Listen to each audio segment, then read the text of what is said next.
KKM mungkin. Ya. Nah, praktek khotbah. Nah, yang pertama kita mau bertanya dulu, apa itu khotbah? Ya, ada yang mau bantu menjawab apa itu khotbah? Ada? Kira-kira apa itu khotbah? Stefano, apa itu khotbah? Stefano? Ya, halo Mister. Ya, apa itu khotbah?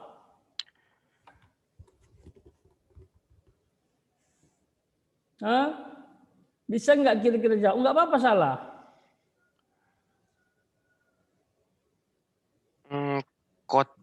Khotbah itu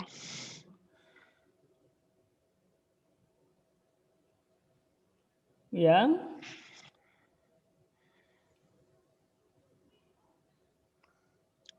khotbah itu seperti menyampaikan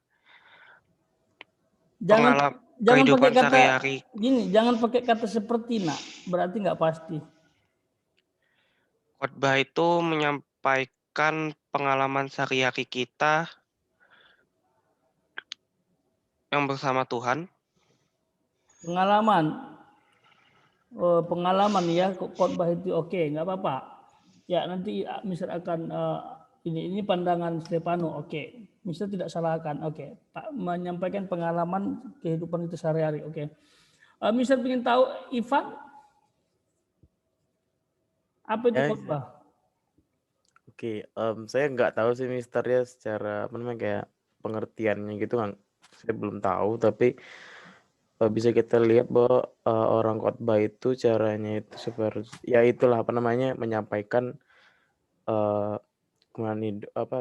kebenarannya, kebenaran Tuhan yang ada yang pernah dia lakukan gitu. Ya seperti misalkan dia juga kadang-kadang khotbah itu memberitakan Injil seperti itu, Mister. Itu sih yang ini sih yang saya tahu. Mendekati. Cara pengertiannya saya nggak tahu. Oke, thank you.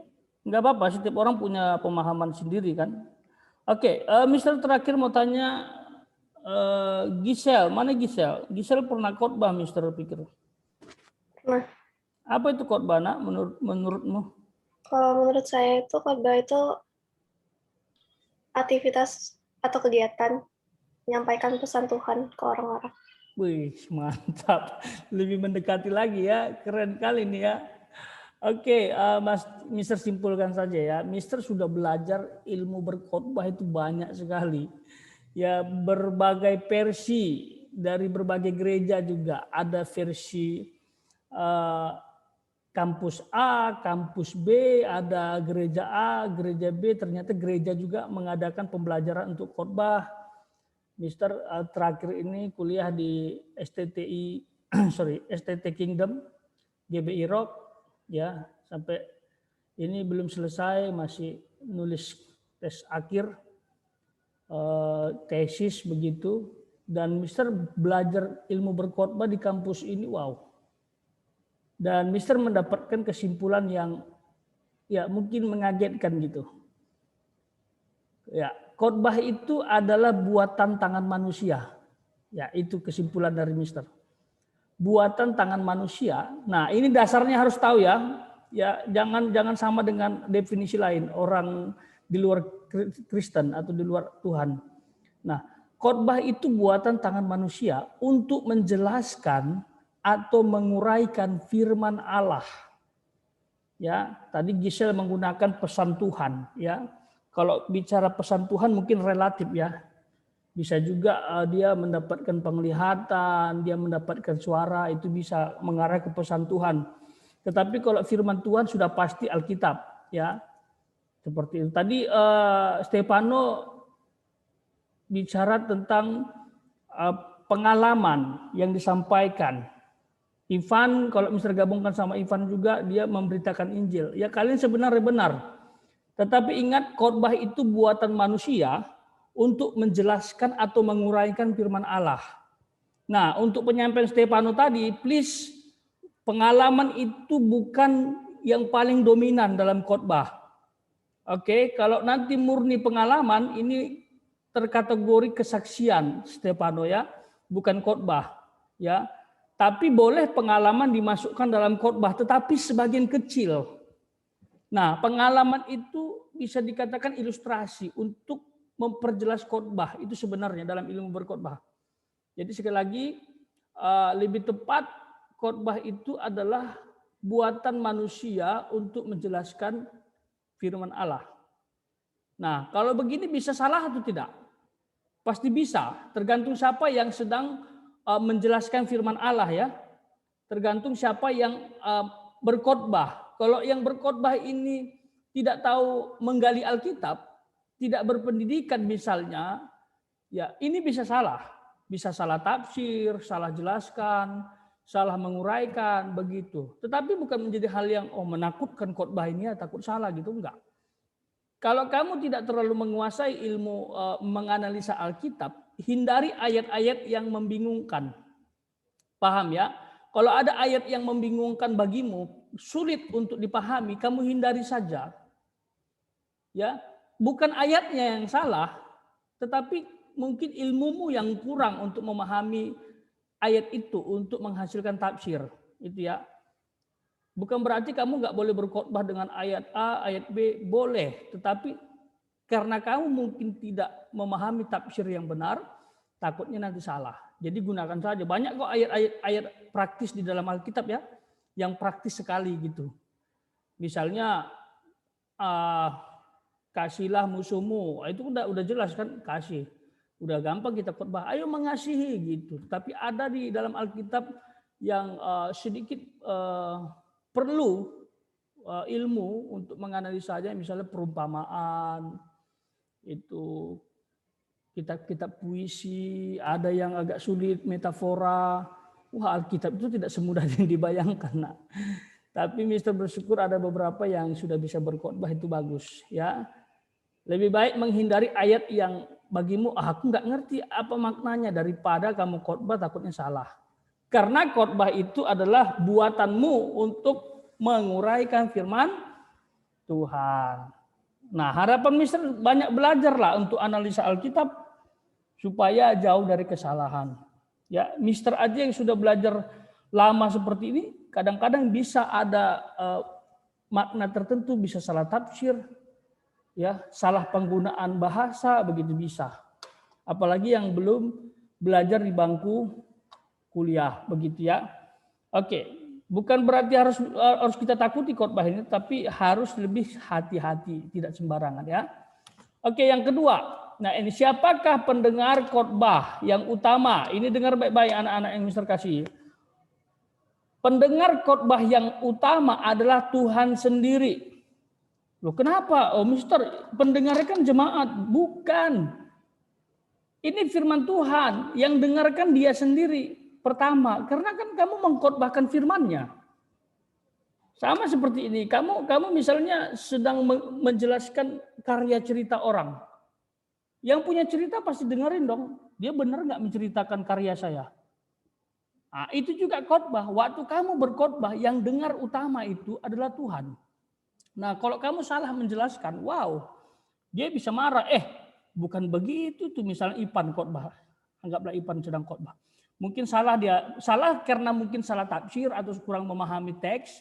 Lalu dia bilang A gitu. Lalu Tuhan bilang, bukan A, Ivan. Itu firmanku, aku maksudnya B gitu. Itu bisa terjadi. Jadi dalam pembelajaran kita hari ini, ingat pendengar utama adalah Tuhan. Karena kamu mengkhotbahkan firman-Nya. Ya, lalu pendengar berikutnya adalah umat. Seperti itu. Jadi maksudnya gini, pemahaman ini kenapa Mister sampaikan supaya kamu lebih berhati-hati. Oh, yang dengarkan utama adalah si pemilik karya gitu. Si pemilik firman. Oh, aku harus hati-hati dong, nanti salah menyampaikan gitu. Ya, 3. Apa yang Anda khotbahkan? Ini tadi, ini saya sudah sampaikan di awal tadi, nak ya. Apa yang Anda sampaikan? Di dalam khotbah itu, tolong yang dominan adalah firman Tuhan yang kamu jelaskan. Yang paling dominan adalah firman Allah yang kamu jelaskan. Misalnya kalau dikasih persenan, ya taruhlah durasi khotbahmu mungkin 10 menit. Kalau dikasih persenan, waktu kamu khotbah, ya usahakan firman Tuhan yang kamu jelaskan itu 80%. Itu. Jadi lebih dominan, lebih banyak. Tolong waktumu habiskan lebih banyak untuk menjelaskan ayat yang kamu baca. Sisanya boleh pakai kesaksian. Boleh pakai pengalaman hidup seperti Stefano tadi. Ya. Sampaikan. Untuk apa pengalaman, untuk apa kesaksian? Barangkali ada ayat yang kurang jelas sehingga butuh ilustrasi. Paham ya? Tetapi prinsipnya ya, yang kamu khotbahkan adalah firman Allah. Nah, di sini juga bedanya ya dengan orasi atau pidato. Mister tidak setuju kalau pidato sama khotbah disamakan. Ya, pribadi yang disampaikan saja berbeda. Itu yang pertama. Kalau khotbah yang kita sampaikan itu adalah Tuhan. Sementara pidato belum tentu siapa. Mungkin kalau dia pidato presiden yang disampaikan dirinya. Nah, berikutnya dasarnya beda sumbernya. Kalau khotbah itu firman Allah, harus firman Allah. Kalau bukan firman Allah itu bukan khotbah. Bagi Mister bukan khotbah. Harus firman Allah yang mendominasi. Persenannya begitu. Bolehlah 70-30 boleh, tapi jangan sampai kesaksian 60, firman Allahnya 40, itu timpang, itu namanya masalah. Ya, Mister pernah ketemu ada pengkhotbah, wah dari awal sampai akhir dia khotbahnya kesaksian pelayanan. Kesaksian hidup. Terus ujung-ujungnya dibilang Tuhan berkati saya saudara. Dengan mobil 2, rumah 2. Pelayanan saya megah saudara. Waduh. Hamba Tuhan yang pelayanan di desa, gerejanya kecil merasa, wah aku ini kayaknya nggak diberkati Tuhan ya. Padahal tolak ukur orang diberkati Tuhan bukan dilihat dari gereja dan pelayanannya. Ya, itu Mister tidak apresiasi kalau ada pengkhotbah dari awal sampai akhir bicara tentang hidupnya terus. Ya, harus firman yang kamu sampaikan. Itu makanya apa yang Anda khotbahkan. Ya, dasarnya firman Tuhan, sementara pidato dasarnya bukan firman Tuhan. Tapi mungkin pemenangan, kampanye. Ya, seperti itu. Dan pendengar utamanya adalah Tuhan, itu khotbah. Tapi kalau pidato pendengar utamanya masyarakat. Nah, tujuannya untuk kemuliaan Tuhan dan memenangkan jiwa itu khotbah. Sementara pidato, wah, tujuannya untuk memenangkan presiden. Kalau itu konteks dalam presiden, ya. Jadi beda nak ya. Nah, 4, apa tujuan Anda berkhotbah? Nah, ini tadi Mister sudah singgung. Memenangkan jiwa, tadi versi Ivan ya, memberitakan Injil, orang diselamatkan. Itu. Jadi tolong pahami kalau ada khotbah yang katanya khotbah, sebenarnya itu bukan khotbah. Ya, harus ingat ya. Ini pesan Mister, kalau kamu dengarkan khotbah tetapi kesaksian hidup terus semua, tidak ada menguraikan firman, itu bukan khotbah. Dia sedang sharing pengalaman atau kesaksian, ya. Harus bisa dibedain ya, Nak. Walaupun dia bilang aku mau berkhotbah, tetapi begitu kamu dengar tidak ada firman Tuhan yang diuraikan, itu bukan khotbah. Bilang aja, oh ibu sedang kesaksian ya. Enggak salah, tapi jangan menggunakan kata khotbah. Ya. Karena khotbah ini berasal dari bahasa Ibrani, kohelet. Ya, kohelet. Kohelet itu bahasa Ibraninya adalah kohelet itu bahasa Indonesianya adalah pengkhotbah. Khotbah.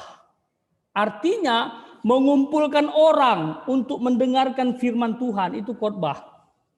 Bayangkan yang disampaikan bukan firman Tuhan, tapi pengalaman. Berarti bukan khotbah dong. Ya, itu. Tapi Mister kali ini sampaikan secara praktis. Khotbah itu buatan manusia, bisa salah tergantung siapa yang mengkhotbahkan firman Tuhan. Dan tolong sumbernya firman Tuhan, dan tolong firman Tuhan yang lebih dominan. Nah, itu di awal ya, Mister harap jelas. Oke. Nah, sekarang etika. ini Mister sampaikan etika berkhotbah ya nak, tolong perhatikan juga. Ya, etika berkhotbah. Di sini ada 3 Mister akan gunakan. Dan ini Mister akan nilai pada saat kalian nanti praktek khotbah. Oke? Nah, yang pertama, tolong menggunakan bahasa yang sopan. Paham ya? Karena kita menyampaikan firman Tuhan, nak. Nah, kalau kamu tidak menggunakan bahasa yang sopan, wow, gimana ini firman Tuhan yang disampaikan orang membencimu, orang tersinggung, orang nggak jadi diberkati malahan, malah dia wah kecewa dia, ya. Jadi gunakan bahasa yang sopan. Biasanya ada hamba Tuhan selalu menggunakan saudara-saudara, saudara yang dikasih Tuhan. Tuhan Yesus baik. Saudara pasti diberkati Tuhan. Gitu. Kalau mungkin di Medan pakai kata kau masih bolehlah. Kalau kau percaya Tuhan, kau akan diberkati. Itu mungkin masih bisa kalau di Medan ya. Karena kata kau di Sumatera itu masih umum. Itu pun sebenarnya nggak boleh digunakan kalau pendengarnya orang tua. Itu nggak sopan juga. Tapi kalau di luar Sumatera, di Jawa, wah itu dianggap kasar itu kata kau itu. Nah itu. Nanti gara-gara dia dengar kau-kau, wah aku di kau-kau kan sudah tua. Akhirnya dia fokus dengan kata kau itu, dia tersinggung. Padahal banyak firman yang kamu sampaikan gitu.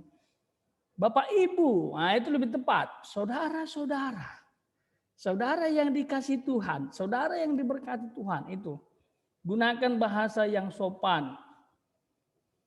Kalaupun pakai intonasi naik turun boleh. Saudara-saudara, dengar ini, itu nggak apa-apa. Ya, nggak apa-apa. Nanti ada ilmunya untuk itu. 2, menggunakan gaya tubuh yang baik. Nah, ini juga menggunakan gaya tubuh yang baik. Ya, Mister kasih bocoran kemarin, kalian akan ujian praktek khotbah itu bersifat online. Jadi kamu rekaman, videonya masukkan kemana, mungkin ke Google Drive boleh, masukkan ke YouTube boleh, yang penting linknya kamu share ke Mister. Gitu. Nah, walaupun begitu kamu harus menggunakan gaya tubuh yang baik. Ya. Dulu ada pengkhotbah yang gaya tubuhnya itu enggak baik, sehingga jemaat itu tidak fokus kepada khotbahmu. Misalnya, saudara-saudara yang dikasih Tuhan, Tuhan Yesus baik, gatal hidungnya, selalu aja korek-korek hidung. Kalau bisa jangan. Sekali aja gitu, setelah itu ya tahankan gitu. Kalau kamu gini-gini, orang kan pasti melihat hidungmu, ada apa dengan hidungmu? Padahal kamu sedang menyampaikan firman. Jadi orang itu kabur untuk firman Tuhan. Lalu ada lagi saudara-saudara, rambutnya panjang begini, gini-gini kan terus. Ya, Tuhan Yesus baik. Mari kita percaya kepadanya. Orang kan lihat. Kalau sekali nggak apa-apa, ini tapi kalau lebih dari 3 kali, orang perhatiannya pasti berubah. Bukan ke firman yang kamu sampaikan, tetapi ke gayamu, ke bahasa tubuhmu. Nah, nanti waktu khotbah di depan kamera ini tolong ya menunjukkan sikap yang siap, tegas, ya, dengan bahasa tubuh yang baik. Dulu ada siswa khotbah itu tangannya dimasukkan ke saku dua-dua. Seperti itu, kayak preman dia. Oh, Mister tegur, ini nilaimu hancur ini. Dari segi gaya berkhotbah ini nggak bagus. Jangankan orang mau dengarkan firman Tuhan yang kamu sampaikan, dia melihat tubuhmu yang nggak sopan begitu, wah dia sudah malas dengerin. Gitu ya nak ya. Yang terakhir, menggunakan ilustrasi yang tepat. Boleh pakai ilustrasi atau gambaran tetapi yang tepat. Nah, kalau menggunakan ilustrasi orang, dengar ya, kalau menggunakan ilustrasi orang, mungkin kamu mau memakai pengalaman hidup saudaramu, pengalaman hidup temanmu boleh, tetapi tolong inisialnya disembunyikan. Ini juga kode etik dalam berkhotbah, karena takutnya kalaupun dia nggak dengar, tapi ada yang dengar disampaikan kepada yang bersangkutan nanti tersinggung. Ih, kok kehidupanku dibawa-bawa gitu, ya. Jadi kalau kamu mengutip misalnya, saudara, cerita ini sama seperti orang yang pernah saya dengar. Dia begini, begitu, begini. Tapi jangan sebutkan namanya, boleh. Langsung kamu sebutkan aja apa yang dialami. Kalau kamu sebutkan namanya, takutnya ada yang dengar disampaikan ke dia tersinggung. Gitu. Kecuali kalau kamu sudah izin ya, nanti kesaksian hidupmu saya bawa ya di khotbah. Kalau dia bilang oke, nggak apa-apa sebut nama. Tapi kalau belum izin jangan. Ilustrasi yang tepat, ya. Ini harus dipakai ilmunya. Berikutnya, nah ini mempersiapkan khotbah praktis. Dengarkan baik-baik. Coba lihat. Ini mempersiapkan khotbah secara praktis. Oke. Yang pertama, berdoa dulu. Nah, sekali lagi ini beda dengan pidato atau orasi. Kalau pidato nggak perlu berdoa juga, nggak apa-apa. Tinggal kamu tulis-tulis aja apa yang kamu omongkan, apa yang kamu mau sampaikan, itu pidato. Mungkin kamu menggunakan bahasa yang baik, itu pidato. Hati-hati menghindari bahasa yang tidak baik. Karena kalau di bahasanya nggak baik, nanti pidatonya jelek, itu ilmu bahasa Indonesianya gitu. Tapi kalau khotbah, kamu harus berdoa. Karena kenapa? Kamu ingin menyampaikan firman Tuhan. Kamu doa dulu kepada empunya firman seperti tadi. Yang dengerin utama itu adalah Tuhan yang punya firman. Oleh sebab itu kamu doa dulu. Nah, kenapa harus berdoa, Mister? Mungkin kamu tidak dapat firman yang mau disampaikan. Mister sering lakukan, kalau Mister mau khotbah itu tiba-tiba, aku nyampaikan apa ya sebentar ke anak-anak. Bingung aku. Nyampaikan ini kurang sejahtera, nyampaikan ini kurang sejahtera. Apa ya gitu. Maksudnya biar mengena gitu, biar pas dengan kehidupan siswa. Barangkali siswa waktu itu jatuh dalam dosa. Terus dikasih ayat yang tepat, kan bagus. Akhirnya Mister berdoa, Tuhan tolong, aku khotbah apa ya Mister? Tolong Mister, minggu depan saya khotbah. Saya nggak tahu saya mau khotbah apa Tuhan. Mister berdoa 5 menit, 10 menit, tiba-tiba dapat inspirasi. Dapat ide, kamu khotbah ini aja gitu. Terima kasih Tuhan, saya khotbah ini menjadi teladan misalnya. Nah, itu tujuan khotbah. Ya. Dan berserah kepada yang punya firman. Jadi tolong doa dulu sebelum menemukan ayat. Doa dulu sebelum kamu mendapatkan ayat. Atau kalaupun sudah dapat, kamu mau gali, mau analisa, doa juga supaya dituntun Roh Kudus. Jadi berdoa itu penting supaya Roh Kudus menuntunmu. Karena yang memberikan pemahaman terhadap firman adalah Roh Kudus. Mungkin kamu pernah baca ayat terus kamu bingung ini maksudnya apa gitu. Sebenarnya bisa kamu berdoa minta tolong Roh Kudus memberikan penerangan. Sehingga kamu ternyata maksudnya ini bisa juga begitu. Kamu jangan ragukan Roh Kudus. Mister pernah tidak paham satu ayat, Mister doa, Roh Kudus tolong saya, ini maksudnya apa? Tiba-tiba dikasih inspirasi. Ini maksudnya. Oke, terima kasih Roh Kudus. Akhirnya Mister persiapkan khotbah. Jadi doa dulu ya. Nah, berikutnya adalah menemukan ayat. Nah, setelah berdoa, pastikan kamu sudah mendapatkan ayat. Kalau belum dapat ayat, jangan berhenti berdoa. Barangkali Tuhan belum kasih, kecuali kalau sudah dapat ayat, berdoa. Bisa juga, tetapi sangat disarankan berdoa dulu baru dapat ayat. Ya, kalau kamu dapat ayat dulu baru berdoa, kesannya kamu itu memaksa Tuhan untuk menyetujui ayat itu. Padahal belum tentu Tuhan suruh kamu khotbah itu gitu. Jadi supaya lebih aman, sebelum menemukan ayat, kamu berdoa dulu, Tuhan aku mau khotbah minggu depan. Atau sebentar, Tuhan aku mau khotbah praktek. Apa firman yang akan kusampaikan begitu. Ya, ini langkah-langkahnya. Yang ketiga, menganalisa ayat. Setelah ketemu ayat, langsung kamu analisa, pelajari. Ya. Untuk menganalisanya banyak ilmunya juga. Ada pertanyaan-pertanyaan yang bisa diterapkan. Minggu depan kita belajar ya. Lalu berikutnya, menentukan elemen khotbah. Nah, mungkin masih bingung kalian, apa sih elemen khotbah? Ini bahasa Mr. Ronald, ini bahasa orang yang sudah belajar khotbah. Nanti bisa jelaskan elemen itu apa. Ya. Nah, lalu berkhotbah. Ya, ini Mister bagi dua warnanya. Ini ingin menunjukkan makna khusus, yaitu hari ini kamu akan terapkan nomor 1 sampai 3. Nomor 4 sampai 5 ini minggu depan, karena ini agak sulit. Minggu depan Mister jelaskan. Hari ini kamu lakukan yang 1 sampai 3 dulu. Ya, silahkan kalian lakukan, oke. Jadi gini, bahasa praktisnya gini. Sekarang kalian berdoa sama Tuhan, secara pribadi kalian datang kepada Tuhan. Coba renungkan dan minta, Tuhan aku mau khotbah apa. Ya. Dan setelah kamu mendapatkan ayat, lalu pahami, ini ayat ini apa sih maksudnya gitu.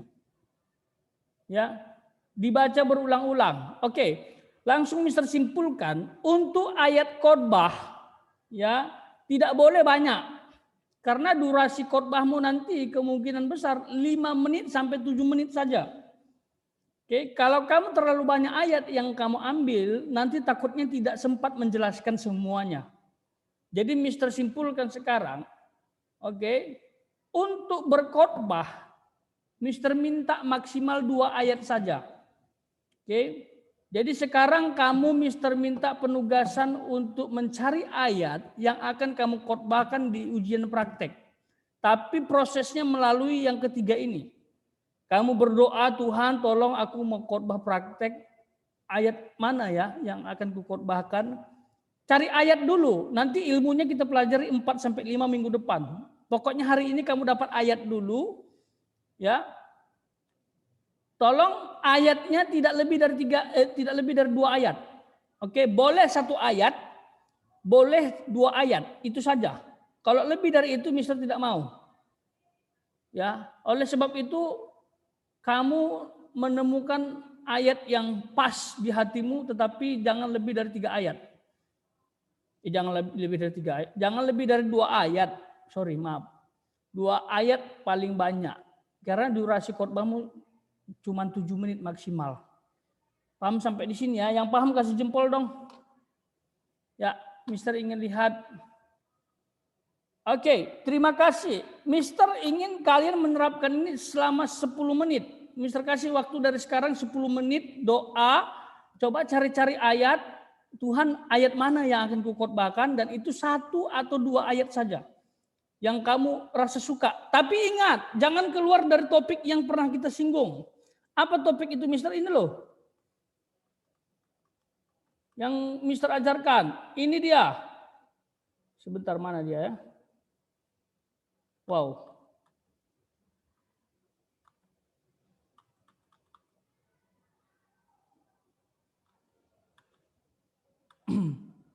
Nah ini dia, sorry kelewatan. Nah ini, tidak keluar dari ini nak ya. Ada 10 garis besar ini. Jadi doakan dan pastikan tidak keluar dari sini. Berhubungan boleh. Sebenarnya bisa luas. Kayak pengampunan ini ya dosa, pertobatan masih nyambung. Tapi jangan terlalu keluar. Seperti Mister bilang kamu mau bahas bisnis. Oh di sini jauh kali bisnis. Ya. Seperti itu. Jadi doakan, pastikan ada kaitannya dengan ke-10 ini. Atau berhubungan, bisa dikaitkan begitu supaya nggak terlalu jauh ya. Oke, silakan 10 menit dimulai dari sekarang. Nanti Mister akan tanya, apakah kamu sudah menemukan ayat? Ya, terima kasih.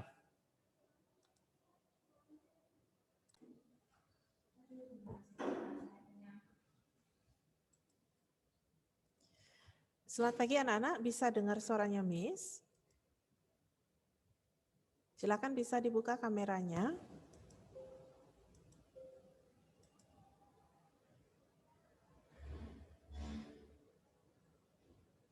Ya, yang sudah di depan Zoom, silakan dibuka kameranya. Baru 1 orang yang buka kamera, baru Tirza. Yang lain, apakah sudah di depan kamera? Di depan Zoom maksudnya, Miss ya. Yuk, baru 2 orang yang buka kameranya.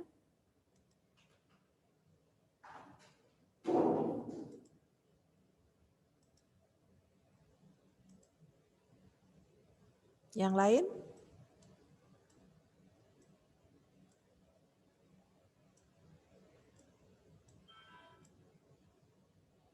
Ini sambil Miss buka materinya ya.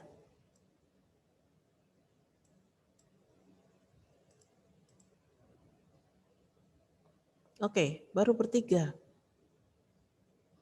4. Di sini ada berapa orang ya? 20 ya? Ini baru 4 orang yang buka kamera. Yang lain? Anta, Stefano, Cevi, Sydney.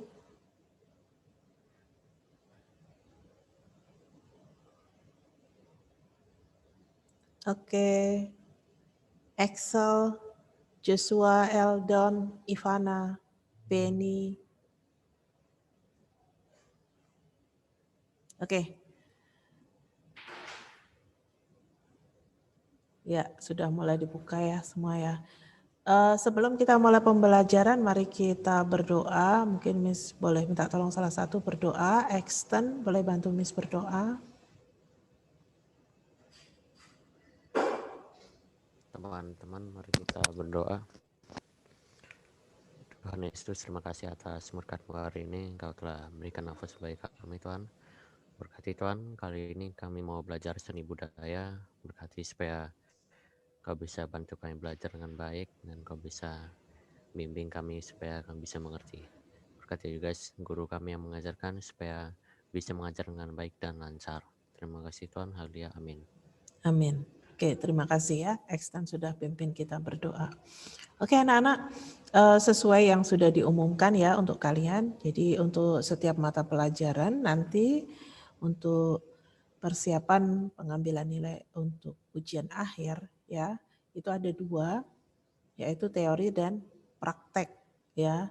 Untuk praktek, misalkan ambil nilai dari menggambar, ini menggambar ragam hias ya. Menggambar ragam hias seperti materi kalian di kelas 7 ya, karena itu yang mudah untuk dikerjakan ya. Daripada kalau Miss ambil materi yang kelas 9 menggambar dengan teknik pointillis. Wow, itu sepertinya perlu waktu yang lama ya. Jadi kalau ragam hias, Miss pikir itu lebih mudah untuk kalian kerjakan. Apalagi untuk mencari contoh gambar ragam hias itu lebih mudah. Ya, lebih banyak contohnya. Ya, nah untuk ujian praktek ini nanti Miss akan laksanakan adalah saat pembelajaran. Jadi saat pembelajaran seperti ini kita menggambar ya, menggambar ragam hias. Untuk contoh gambar itu bebas, kalian boleh cari dari mana ya. Atau mungkin kalau yang ada di buku atau mungkin yang ada di sekitar kalian boleh silahkan kalian gunakan itu untuk contoh gambarnya ya. Miss tidak batasi apakah kalian dengan pola beraturan, pola tidak beraturan, atau mau pola menyudut, ya itu bebas ya, Miss kembalikan ke kalian. Tetapi untuk aturannya adalah dikerjakan di maksimal 2 kali pertemuan. Maksimal 2 kali pertemuan seni budaya ya. Jadi seandainya hari ini sudah bisa kalian sudah bisa kita laksanakan, waktunya hanya hari ini dan minggu depan aja. Kalaupun misalnya di hari ini belum selesai, kalian bisa nanti sambil kerjakan di waktu yang lain, ya. Sambil misalnya ada waktu kosong, kalian bisa menambahkan. Kemudian nanti kalian bisa kerjakan lagi di minggu depan saat pertemuan seni budaya, ya. Kalaupun di pertemuan seni budaya masih belum selesai, kalian masih bisa menyelesaikan. Nanti kalian kirimkan ke Moodle. Miss akan berikan tempat untuk ujian praktek seni budaya, ya, ujian praktek seni budaya. Nah, di situ kalian bisa mengupload untuk tugas gambar kalian. Untuk kertas maupun buku gambar, Miss tidak batasi untuk ukurannya ya, tapi Miss harapkan buat sebagus mungkin karena ini adalah nilai praktek kalian ya, nilai praktek kalian dan itu nanti akan digunakan juga untuk kelulusan kalian ya. Terus untuk ujian akhir yang teori, nanti kalian mengerjakan materi seni budaya. Miss akan berikan kisi-kisinya sebelumnya. Tapi untuk materinya adalah Miss ambil dari kelas 7 ya. Kelas 7 tetapi ini adalah materi yang memang sudah familiar untuk kalian ya. Yang materi dari kelas 7 tetapi tetap dipelajari sampai di kelas 9. Misalnya apa? Teknik vokal.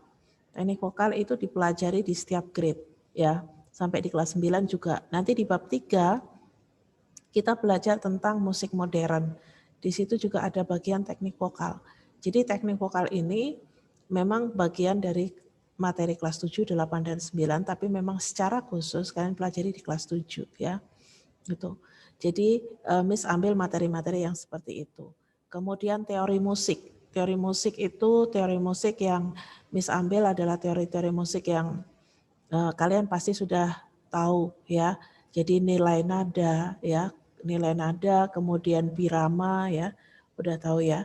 Tanda istirahat itu udah tahu. Kemudian tanda tempo ya. Tanda tempo, kemudian tanda dinamika. Tanda dinamika yang FF, yang piano, mezzo piano ya, seperti itu.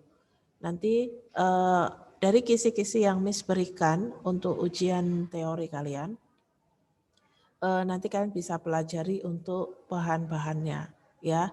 Kalaupun misalnya itu ada bahan-bahan yang memang Miss perlu ambil dari buku lain atau dari sumber lain, Miss akan tambahkan untuk materi kalian ya.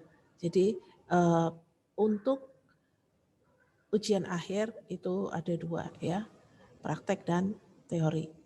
Oke. Nah, dalam waktu dekat kalian ada namanya PTS, penilaian tengah semester. Penilaian tengah semester ini materinya Miss ambil adalah 2 materi yang memang sudah kalian pelajari di semester ini, yaitu seni grafis dan pameran. Ya, jadi untuk seni grafis dan pameran yang kita pelajari di pertemuan semester 2 ini nanti jadi materi untuk penilaian tengah semester kalian. Ya. Jadi memang untuk di kelas 9 ini kalian perlu lebih ekstra untuk belajarnya ya, karena memang di kelas 9 ada beberapa ujian ya. Tapi kebetulan karena memang ini kondisi pandemi ya, ujian yang kalian lewati itu lebih sedikit, artinya ada diskon ya. Kalau sebelumnya memang lebih banyak ujian-ujian yang dikerjakan ya. Yang sekarang walaupun ada beberapa ujian tetapi itu masih lebih sedikit daripada ketika kalian pembelajaran yang offline yang sebelumnya ya. Jadi materi untuk PTS ada 2 bab, seni grafis dan pameran. Kemudian untuk materi ujian akhir itu ada materi dari kelas 7. Kemudian untuk ujian praktek kalian menggambar ragam hias ya, menggambar ragam hias. Oke. Untuk pewarna, untuk ragam hias kalian silahkan buat yang bagus menggunakan pewarna, kalian buat sebagus mungkin. Untuk cara mewarnainya beberapa kali Miss sudah tunjukkan ya cara mewarnai, terutama kalau yang Miss pernah tunjukkan videonya itu menggunakan pensil warna ya. Tapi kalian bebas mau menggunakan pewarna apa saja, krayon, pensil warna, atau mungkin pakai spidol. Tapi mungkin tekniknya kalau kita menggunakan spidol, kalian nggak perlu diarsir penuh ya. Kalau spidol ada tekniknya, entah dibuat garis-garis atau lengkung-lengkung. Tapi dibuat gradasi. Misalnya lengkung menggunakan warna merah, kemudian setelah itu orange, kemudian setelah itu kuning, ya, dan seterusnya. Ya, Miss yakin kalian lebih kreatif, ya. Itu. Oke, itu beberapa pengumuman yang berhubungan dengan ujian kalian. Kita nggak punya banyak waktu karena di akhir Maret kita harus menyelesaikan semua ya untuk ujian praktek. Berarti kita tinggal punya kesempatan hanya 2 minggu saja ya, karena kalian ada PTS lagi ya, ada PTS lagi. Jadi untuk ujian praktek ya, ujian praktek kita lihat kondisinya ya, memang ini lebih fleksibel daripada ketika kita ujian praktek secara offline ya. Oke, untuk hari ini apakah sudah ada yang menyiapkan kertas atau buku gambar?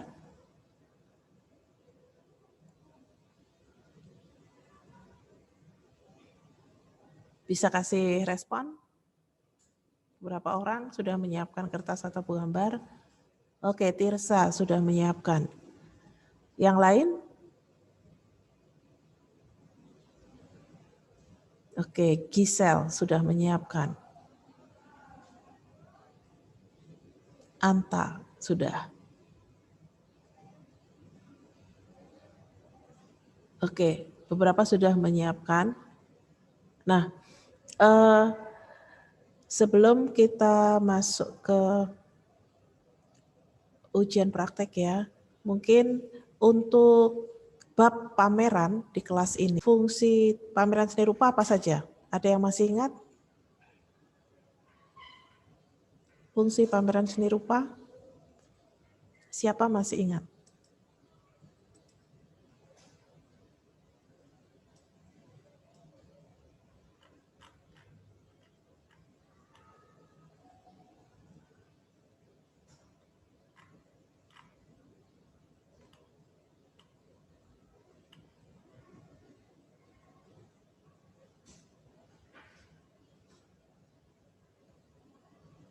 Oke, Miss review sedikit ya. Miss review sedikit. Untuk di bab pameran ya, di bab pameran untuk pengertian pameran ya, ini adalah kegiatan yang dilakukan oleh seseorang atau kelompok untuk mengkomunikasikan, memperkenalkan, memperlihatkan, memajangkan hasil karya untuk diamati, dihayati, dan diapresiasi orang lain. Nah, untuk contoh dari karya seni rupa, contohnya ada banyak, ada pameran lukisan, patung, kriya, tekstil, dan sebagainya. Kalau berdasarkan jenis karyanya ada 2, pameran homogen dan heterogen. Ya, jadi yang terdiri dari satu jenis karya dan yang terdiri dari lebih dari satu jenis karya. Kemudian kalau berdasarkan jumlah peserta, itu dibagi menjadi 2, tunggal dan kelompok.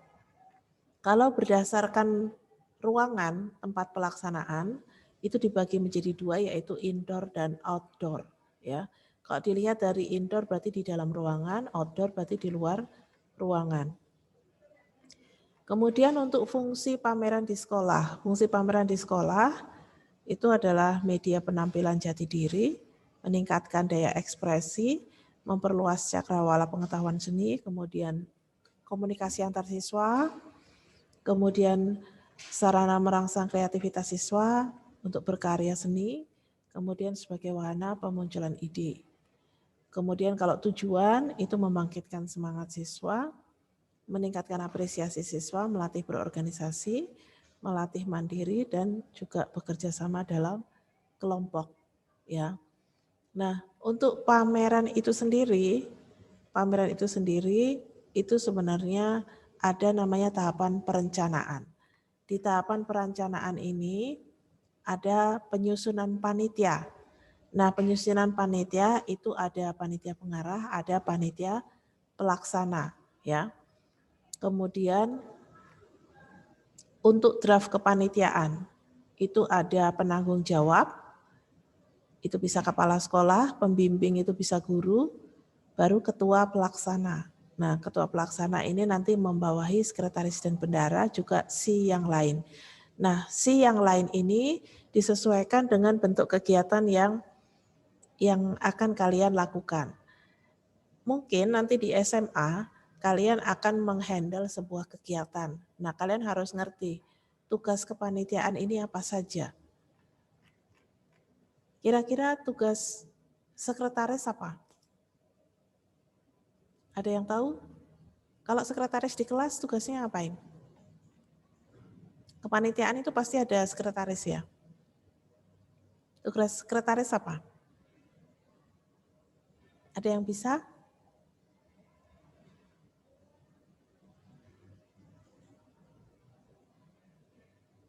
Pada umumnya sekretaris itu mencatat ya, mencatat segala sesuatu. Nah, ini disesuaikan dengan kegiatannya. Kalau misalnya itu adalah sebuah rapat, berarti sekretaris yang menulis notulen atau hasil rapat. Ya. Nah, kalau dalam sebuah kegiatan berarti banyak sekali tugas sekretaris, ya. Selain menulis notulen saat rapat, juga harus mengurus surat-surat yang masuk, jadi membuat surat-surat untuk dikeluarkan, ya. Kemudian entah itu membuat undangan dan lain-lain, ya. Kemudian juga tugas sekretaris yang lain, kalian bisa lihat di sini ya, ini share screen, menyiapkan proposal. Ya, kemudian ada beberapa urusan yang lain. Nah, kepanitiaan itu ada namanya kepanitiaan inti. Kepanitiaan inti itu ketua, sekretaris, dan bendahara. Ketiga orang ini segala sesuatu harus tahu. Ya, jadi harus saling berkoordinasi antara ketua, sekretaris, dan bendahara. Oke. Untuk bendahara, nah namanya bendahara berarti berhubungan dengan keuangan. Dia yang berhak untuk mengeluarkan dana-dana yang memang seharusnya dikeluarkan sesuai dengan anggaran ya, tapi sesuai dengan anggaran ya. Kalaupun misalnya tidak sesuai dengan anggaran harus didiskusikan dengan ketua dan sekretaris. Kemudian bendahara juga wajib membuat laporan keuangan. Kemudian mencatat dan menyimpan uang masuk. Nah, berikutnya si acara. Si acara ini bertanggung jawab untuk mengkoordinasi pendukung acara. Misalnya kalian buat pameran seni rupa di sekolah, ada pembukaannya mungkin ada tarian atau mungkin ada band atau ada penyanyi dan lain-lain. Itu harus dikoordinasi. Siapa yang bertanggung jawab untuk menghubungi penarinya misalnya seperti itu. Siapa yang bertanggung jawab untuk menyiapkan saat di panggung setelah MC atau siapa yang jadi MC. Kalau nggak ada berarti si acara, dari si acara yang jadi MC ya. Gitu. Oke, Miss jelaskan secara singkat ya. Berikutnya untuk publikasi ini berhubungan dengan promosi. Biasanya membuat poster, kemudian katalog, spanduk, bisa menghubungi pihak-pihak yang terkait. Jadi artinya menghubungi undangan-undangan yang mau kita undang saat pameran berlangsung ya. Kemudian konsumsi ini bertanggung jawab tentang konsumsi ya. Dan untuk konsumsi ini harus harus memikirkan konsumsi dari persiapan. Entah dari rapat-rapat, entah dari pelaksanaan hari H atau juga setelah setelah kegiatan selesai ada rapat evaluasi, itu perlu ada konsumsi enggak ya. Seperti itu. Berikutnya untuk dokumentasi itu berarti dia bertugas mendokumentasikan semua kegiatan. Dokumentasi ini bisa berupa foto, bisa berupa video, ya. Oke, ini adalah job desk dari setiap ya. Oke, jadi ini secara singkat. Tapi ini akan fleksibel sesuai dengan kegiatan yang dilakukan. Nah, ada juga yang membentuk kepanitiaan itu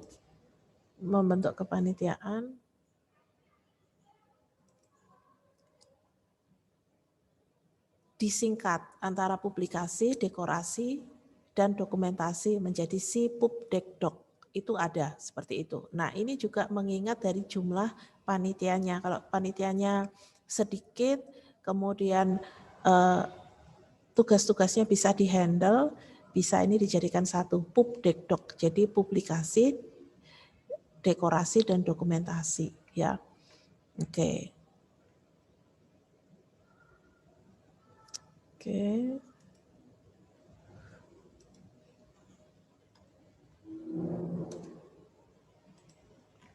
Berikutnya ya. menyusun rencana kerja. Jadi rencana kerja ini biasanya dimasukkan dalam proposal. Nah, kenapa harus membuat proposal dalam sebuah kegiatan? Kadang-kadang kita perlu dana tambahan, ya. Kita mau bekerja sama dengan pihak lain, entah sebuah perusahaan yang bisa kita ajak kerjasama untuk memberikan dana dan lain-lain ya. Itu kita harus membuat sebuah proposal, ya. Kemudian mungkin proposal ini kita butuhkan untuk kita menyewa tempat, ya. Sewa tempat ini memerlukan proposal juga ya, atau mungkin untuk izin sesuatu ya, itu harus ada proposal karena mereka harus tahu kegiatan itu berlangsung kapan, tujuannya apa gitu ya, diikuti berapa orang dan lain-lain. Oke, nah berikutnya menyusun jadwal pameran. Nah jadwal pameran ini harus disusun supaya nanti bisa dikerjakan bersama-sama dalam sebuah kepanitiaan. Ya, kalian bisa baca sendiri untuk apa saja yang perlu disiapkan. Ya, tahapan selanjutnya adalah menyelenggarakan pameran seni rupa. Nah, untuk penyelenggaraan pameran ini ada persiapan, ada penataan ruang juga, kemudian ada pelaksanaannya. Nah, untuk penyelenggaraan pameran ini ada persiapannya itu apa saja yang perlu disiapkan. Yang perlu disiapkan ada banyak ya. Misalnya kita mau publikasi di mana? Di radio atau kita mau menggunakan spanduk, ya kita taruh di pinggir jalan, ataukah kita mau lewat media sosial dan lain-lain. Berarti kalau kita lewat media sosial harus dibuat pamfletnya ya dalam bentuk file. Nah, terus berikutnya kalau kita mau pameran seni rupa, berarti kita harus menyeleksi karya mana yang mau dipajang. Apakah semua karya dipajang atau hanya beberapa? Ya, kemudian menyiapkan ruangan, menyiapkan acara pembukaan maupun penutupan. Ya. Oke, itu persiapan. Berikutnya adalah penataan ruangan. Penataan ruangan berarti ini harus memikirkan dekorasi, kemudian untuk hasil karya mau dipasang di mana, kemudian harus diatur juga lampunya, meja kursi, kemudian alur pengunjung. Jadi pengunjungnya mau masuk dari mana? Apakah satu pintu aja nanti akan terjadi desak-desakan ya. Itu jadi harus diatur, dibuat denah kalau perlu ya. Berikutnya di tahap pelaksanaan. Di tahap pelaksanaan ini memang yang banyak bekerja adalah si acara ya, di mana di situ adalah puncak dari seluruh kegiatan ya. Nah di situ perlu menyiapkan apa aja, susunan acara, kemudian MC, pengarah acara ya, penempatan petugas ya. Jadi perlu nggak hasil karya itu ada yang menjaga di situ. Fungsinya apa? Supaya bisa menjelaskan kalau ada tamu yang bertanya ya. Kemudian perlu nggak buku tamu? Misalnya ada tamu yang diundang udah datang, perlu nggak dia tanda tangan gitu ya. Kemudian setelah itu ada nggak acara hiburan? Misalnya ada di pembukaan tadi yang Miss bilang ya, ada tarian dan lain-lain. Kemudian upacara penutupannya seperti apa? Ada doakah? Siapa yang berdoa dan lain-lain ya. Gitu. Jadi ada banyak hal yang memang harus disiapkan dan ini tidak bisa sendiri, ini harus bekerja sama ya. Oke, setelah itu evaluasi pameran. Setelah kegiatan selesai, ini ada namanya rapat evaluasi. Di evaluasi ini akan dibahas mungkin di mana kesulitannya, apakah sudah berjalan dengan lancar, apalagi apa saja nanti yang perlu diperbaiki untuk kegiatan ke depan dan lain-lain ya. Kemudian biasanya dibahas adalah sistem kerja, kemudian pembiayaan ya, dananya minus atau plus gitu ya. Kemudian kepanitiaannya apakah sudah berjalan dengan baik, saling bekerja sama dan lain-lain ya. Kemudian ini ada bentuk pameran, pelaksanaan pameran, laporan dari masing-masing si. Jadi nanti di rapat evaluasi itu ada laporan dari masing-masing seksi kegiatan, ya. Entah itu dari dokumentasi, entah itu dari bendahara, ya. Itu masing-masing akan menyampaikan laporan pertanggungjawabannya. Oke. Sampai di sini ada yang mau ditanyakan? Jadi itu Miss jelaskan secara singkat ya. Miss jelaskan secara singkat untuk kepanitiaan supaya kalian ngerti kalaupun misalnya nanti apalagi di SMA kalian sudah harus menghandle sebuah kegiatan ya, sudah harus bisa mungkin tidak hanya di sekolah, di lingkungan di mana kalian tinggal atau mungkin di tempat pelayanan kalian itu dibuat kepanitiaan kalian sudah ngerti ya. Satu kali misalnya kamu jadi ketua, udah ngerti tugasnya ketua apa. Kamu jadi sekretaris, sudah ngerti tugasnya sekretaris apa. Secara garis besar kalian udah ngerti. Tapi memang untuk tugasnya lebih fleksibel sesuai dengan jenis kegiatan yang kalian ikutin ya, yang kalian lakukan. Oke, sampai di sini ada yang mau ditanyakan?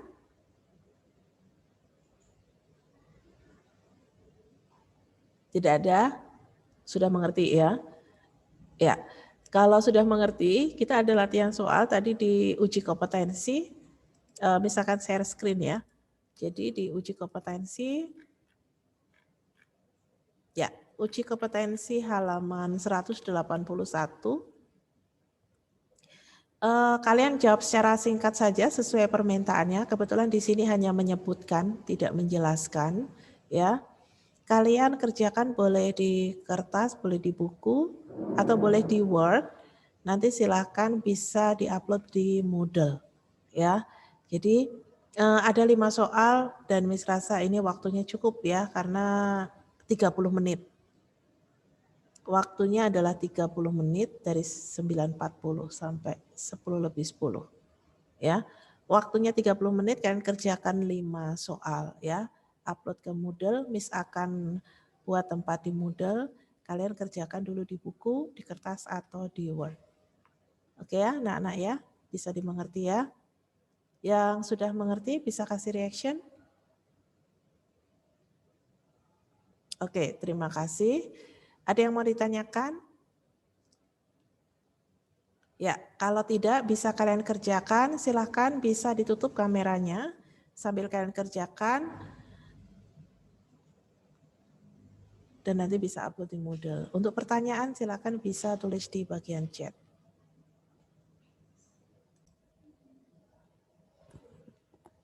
Oke anak-anak sudah sampai di mana? Miss sudah cek, ini sudah ada 7 yang mengumpulkan di Moodle. Ya, sudah ada 7 orang yang mengumpulkan di Moodle.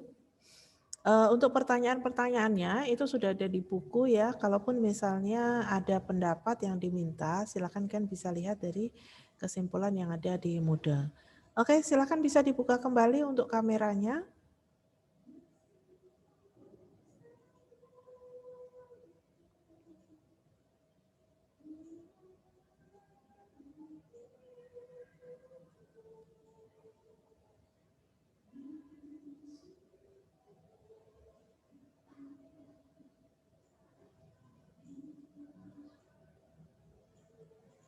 Oke ya, silakan dibuka kembali kameranya. Untuk tugasnya nanti silakan setelah selesai bisa kalian upload ke Moodle ya. Sekalian upload ke Moodle. Untuk ujian praktek kita akan mulai di pertemuan berikutnya. Silahkan semuanya sudah menyiapkan kertas ataupun buku gambar ya. Semua sudah menyiapkan kertas ataupun buku gambar. Kalian silahkan boleh siapkan contoh gambar juga, peralatan gambar, pewarna ya, pewarna berikan kalian bebas ya. Untuk contoh gambar Miss berikan bebas, tidak ada aturan harus pola beraturan dan lain-lain. Bebas, buat sebagus mungkin, buat semaksimal mungkin ya, karena Miss ambil nilai itu adalah nilai ujian praktek kalian untuk tugas akhir ya. Oke anak-anak, ada yang mau ditanyakan? Jadi minggu depan kita ujian praktek, kalian kerjakan di 2 kali pertemuan. Ya, kalaupun misalnya di pertemuan yang pertama belum selesai, kalian masih ada waktu di pertemuan berikutnya. Terus kalian masih bisa juga, misalnya ada waktu luang bisa sambil ditambahkan juga masih bisa. Oke, ada yang mau ditanyakan untuk tugas hari ini dan juga untuk persiapan ujian praktek minggu depan? Kalau tidak, kita akan tutup. Mari kita berdoa, kita satu dalam doa. Sydney, boleh bantu Miss berdoa? Teman-teman, mari kita berdoa. Yesus, kami sudah selesai belajar seni budaya Tuhan, yang berkati kami supaya tetap mengingat materi dengan baik dan berkati juga Miss Enda yang sudah mengajar kami. Terima kasih Yesus. Haleluya. Amin. Amin. Oke, terima kasih Sydney sudah pimpin kita berdoa. Baik anak-anak, terima kasih untuk hari ini. Tuhan Yesus memberkati. Halo, selamat pagi menjelang siang.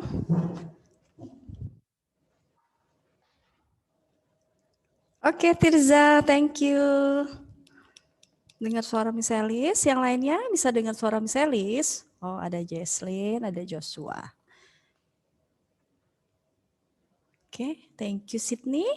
Yang lainnya bisa open kamera ya, Evan, thank you. Oke, thank you Tirza. Yang lainnya silakan open kamera.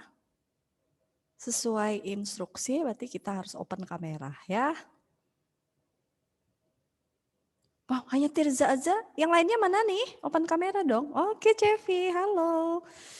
Miss Elis lupa ya, maksudnya belum benar melihat wajah kalian ya. Giovanna, Giselle, sudah yang lainnya? Silakan open kamera kalian. Eldon, Jedi, Christopher. Open dong Eldon.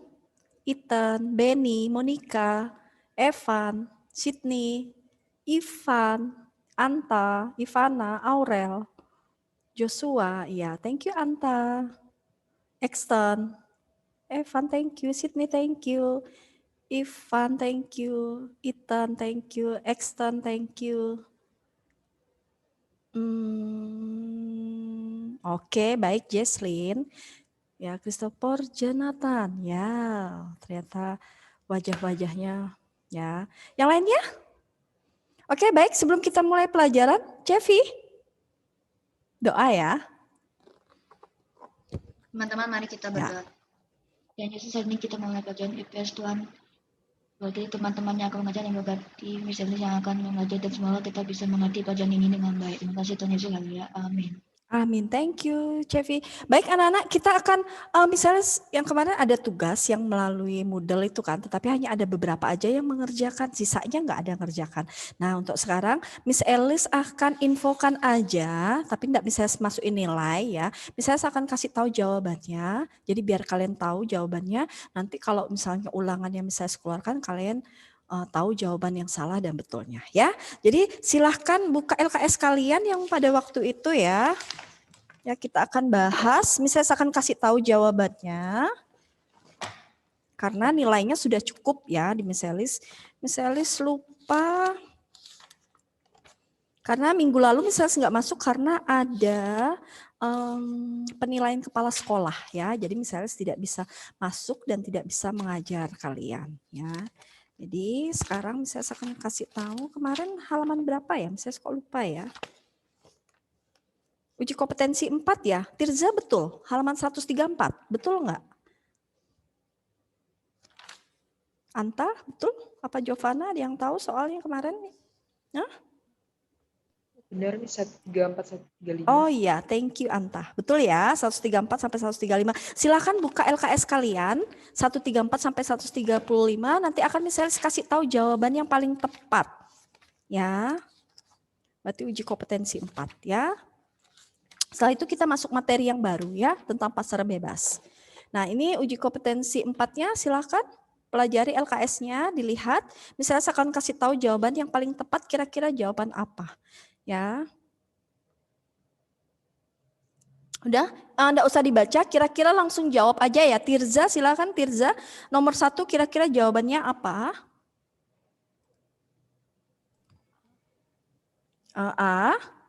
Oke, masih kurang tepat Tirza. Jawabannya nomor 1 yang paling tepat apa? Kira-kira anak-anak? Oke, betul. Ya, nomor 1 Charlie. Ya, silakan dicek jawaban kalian ya, dibetulin jawabannya. Yang lainnya yang tidak open kamera, tolong open kameranya ya, dan itu dengarkan Miss Elis ya. Nomor 1 jawabannya apa? LKS halaman 134 sampai 135. Ya, nomor 1 Charlie. Next, nomor 2 Cevi. Nomor 2 ya, Miss ya? Iya, jawabannya aja Cevi. Iya, thank you Cevi, betul sekali. Nomor 2 jawabannya alfa ya. Next, Giovanna. Nomor 3 jawabannya apa? B. Apa, Jo? B. Memperluas lapangan. Iya, betul. Ya, nomor 3 jawabannya bravo. Ya, dicek ya. Oke, kasih jawaban yang paling tepat. Anta, nomor 4. A. Iya, thank you Anta, betul sekali ya. Next, nomor 5, Evan. 5C. Iya, thank you Evan, betul banget ya. Nomor 5 Charlie. Next, nomor 6 Sydney. 6C. 6 Charlie, oke. Bentar, tunggu sebentar ya. Bentar, misalnya mau ngomong sama Miss Vina, bentar ya.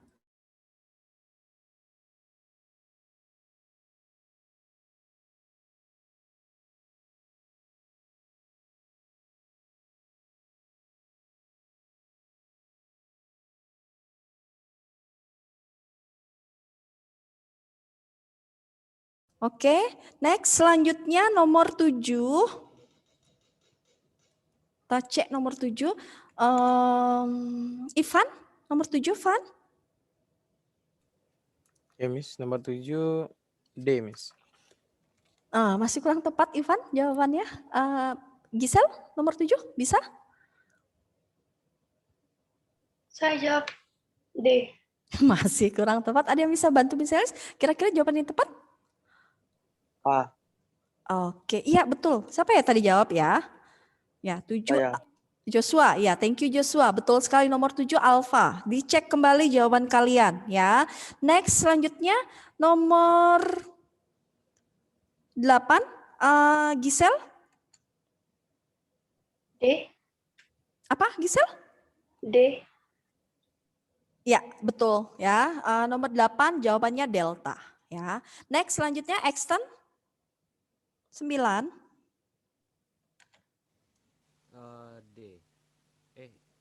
Iya D. Masih kurang tepat, Exton? Ada yang bisa? A. Ya, thank you Tirza. Betul sekali. Nomor 9 alfa. Ya, next selanjutnya nomor 10 Ethan.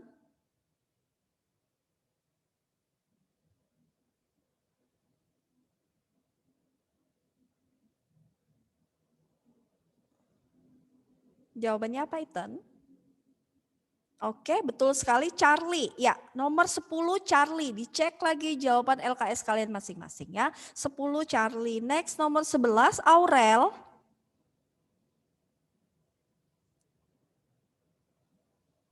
Aurel? Aurel? Oke, Aurel belum ada respon. Monica? Monica? Monica? Oke. Next Joshua. Nomor 11. Joshua. Nomor 11. Iya. Oh, D. Iya. Thank you Joshua. Kalau bisa open kamera ya Joshua. Selanjutnya Christopher Jonathan Excel 12. Miss. Oke, thank you Excel. Betul sekali ya. 12 alpha. Next selanjutnya 13 JD.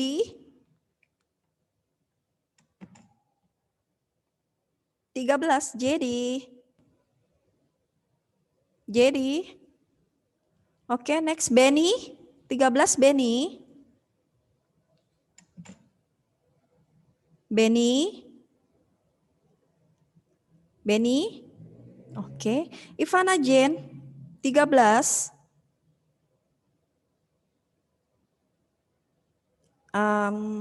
Masih kurang tepat, Ivana. Jawabannya Charlie. Yang tepat jawaban 13 apa? Ada yang bisa bantu? Iya, betul, Tirza. Betul sekali. 13, bravo. Next, nomor 14. Ada yang bisa bantu Miss Elis? Eldon. Ya. Jawaban 14, apa Eldon? B. Masih kurang tepat, Eldon. Thank you jawabannya. Jesslyn.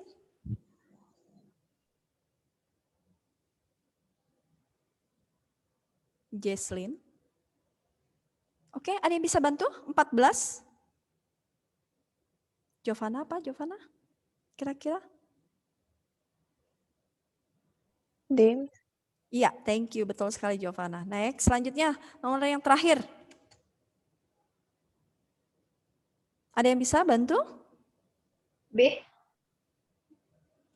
15, ya thank you, betul. 15 adalah bravo. Sudah ya, berarti nomor 1 sampai 15 itu jawabannya ya. Jadi silakan dicek LKS kalian masing-masing, kasih jawaban yang paling tepat. Nah itu jawabannya yang paling tepat ya. Oke, kalau tidak adakah pertanyaan dari LKS-nya, soal-soalnya? Tidak ada. Kalau tidak ada pertanyaan, misalnya saya akan lanjutkan, kita masuk materi yang baru tentang pasar bebas. Ya. Sebentar, misalnya cek dulu.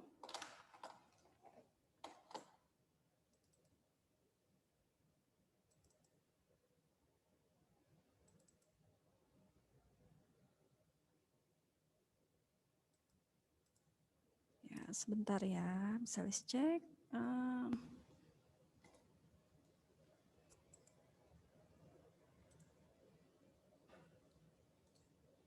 Bentar ya, belum bisa, sebentar.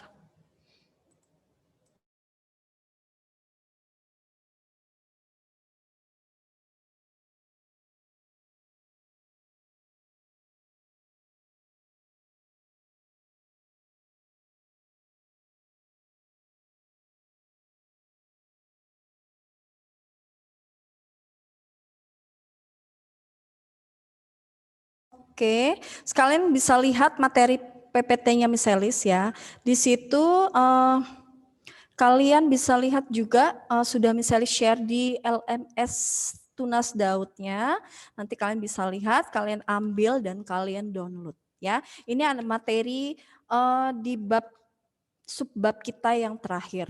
Nah, minggu depan hari Selasa akan bisa selanjutkan jika materi ini belum selesai, dan hari Jumat kita akan ada penilaian harian. Ya, misalnya ingatkan kembali lagi kita akan ada penilaian harian IPS, nanti akan misalnya kasih tahu ya. Yang penting di sini kalian pelajari aja materi tentang penilaian harian. Nah, itu yang akan misalnya keluarkan semuanya. Jadi kalian cari jawaban yang paling tepat, kalian kerjakan. Nanti hari Jumat kalian akan mengerjakan melalui LMS Tunas Daud ya, alias Moodle.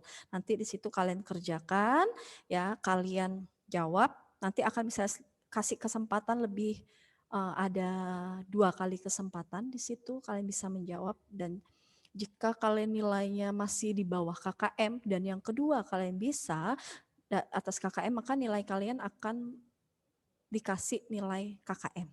Ya, jadi tolong dipelajari, cari jawaban, tanya sama temannya, diskusi sama temannya, kira-kira jawabannya apa yang paling tepat ya untuk penilaian harian di LKS kalian. Ya, itu nanti akan saya sampaikan hari Selasa biar tidak lupa ya. Oke, selanjutnya kita akan lanjutkan materi yang baru tentang pasar bebas.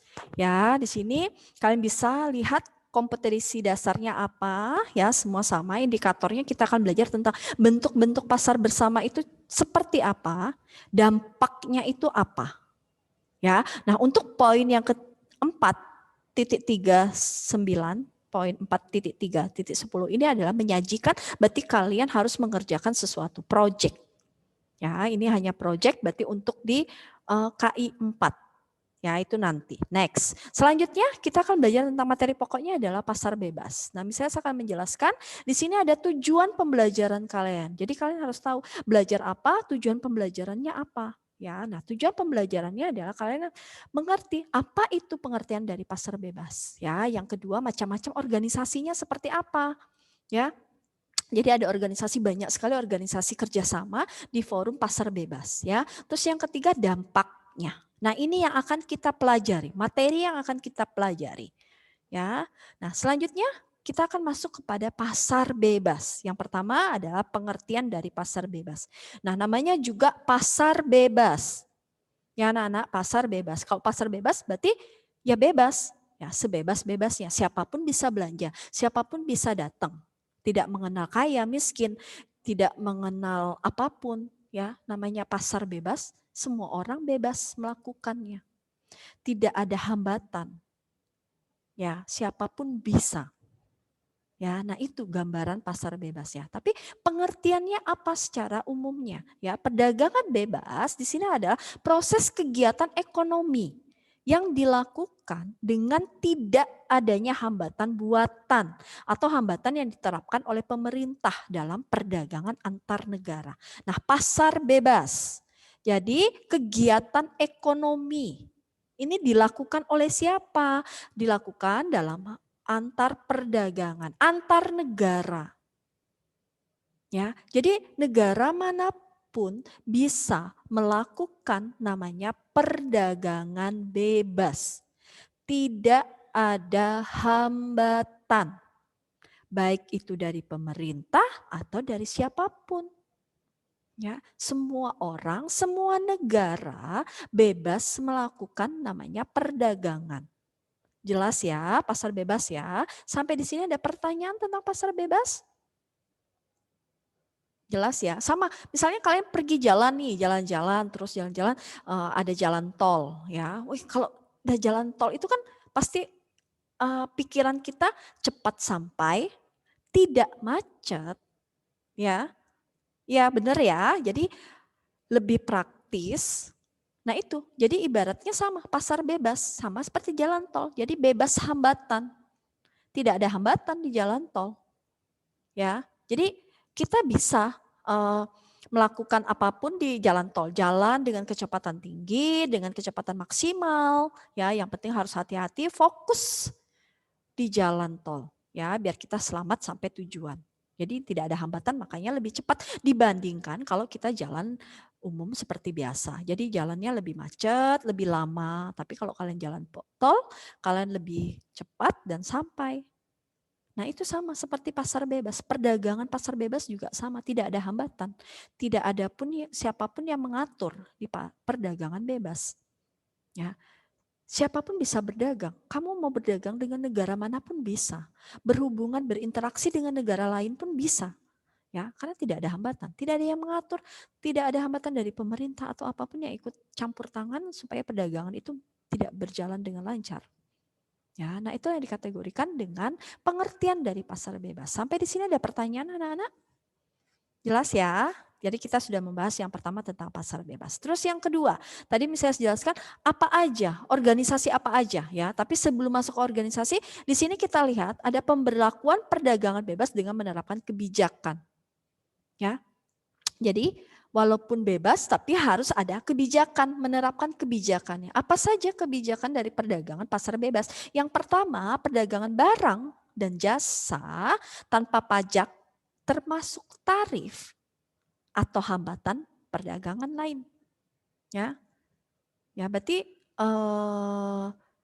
apa ya? Jadi istilahnya tidak ada hambatan, tidak ada pajak, tidak ada tarif. Ya, nah ini kebijakan yang dilakukan dalam perdagangan bebas. Terus yang kedua, akses ke pasar tidak teratur. Ya, kamu bebas.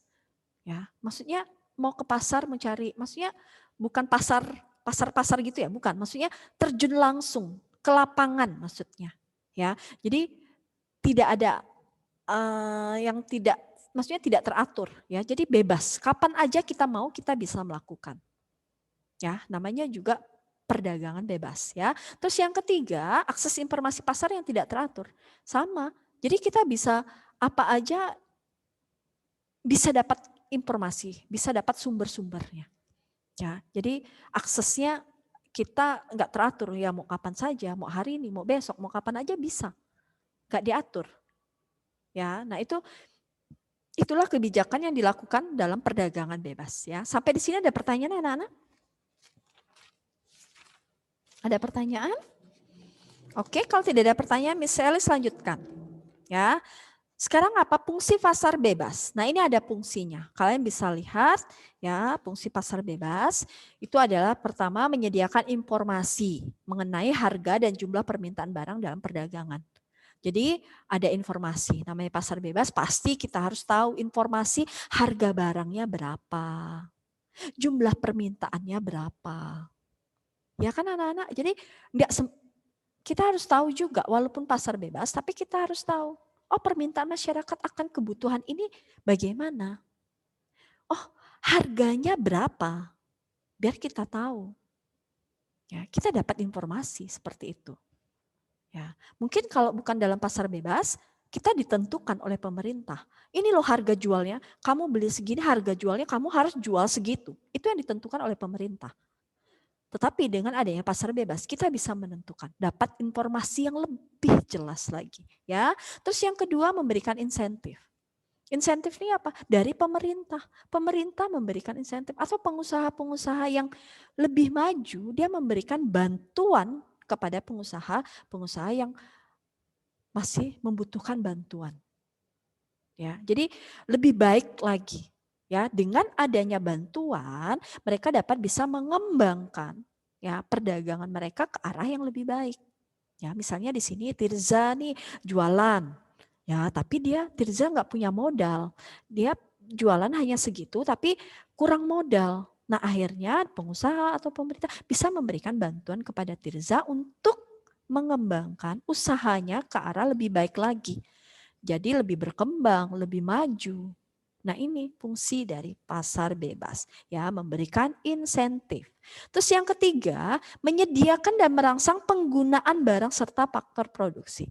Disediakan barangnya, dirangsang barang itu. Dirangsangnya maksudnya apa? Supaya banyak yang meminati, banyak yang membeli, hasil dagangan kita laku. Ya anak-anak, jadi siapa sih namanya pedagang? Nggak mungkin yang ingin rugi ya. Kita jualan dapat kerugian, nggak ada yang mau. Pasti semua ingin mendapatkan keuntungan walaupun jumlahnya sedikit. Ya, tetapi namanya keuntungan pasti semua orang pengen mendapatkan keuntungan. Ya, selanjutnya yang keempat adalah memberikan kebebasan kepada masyarakat untuk melakukan kegiatan ekonomi. Udah pasti pasar bebas, terserah kamu. Kamu diberikan kebebasan. Ya. Melakukan kegiatan ekonomimu bisa, apapun yang kamu lakukan tidak masalah. Ya, yang penting namanya pasar bebas kita harus bisa memilah yang baik dan tidak, anak-anak. Jangan mentang-mentang pasar bebas semua barang bisa kita jual, tidak. Ya, ada barang-barang yang memang tidak boleh masuk ke dalam negara kita atau negara-negara lain. Contohnya apa? Barang-barang terlarang, ya, narkotika, obat-obatan terlarang, senjata tajam. Ya, nah itu tidak boleh. Ya, tetapi banyak cara orang melakukan. Ya, walaupun di bandara-bandara sudah ketat,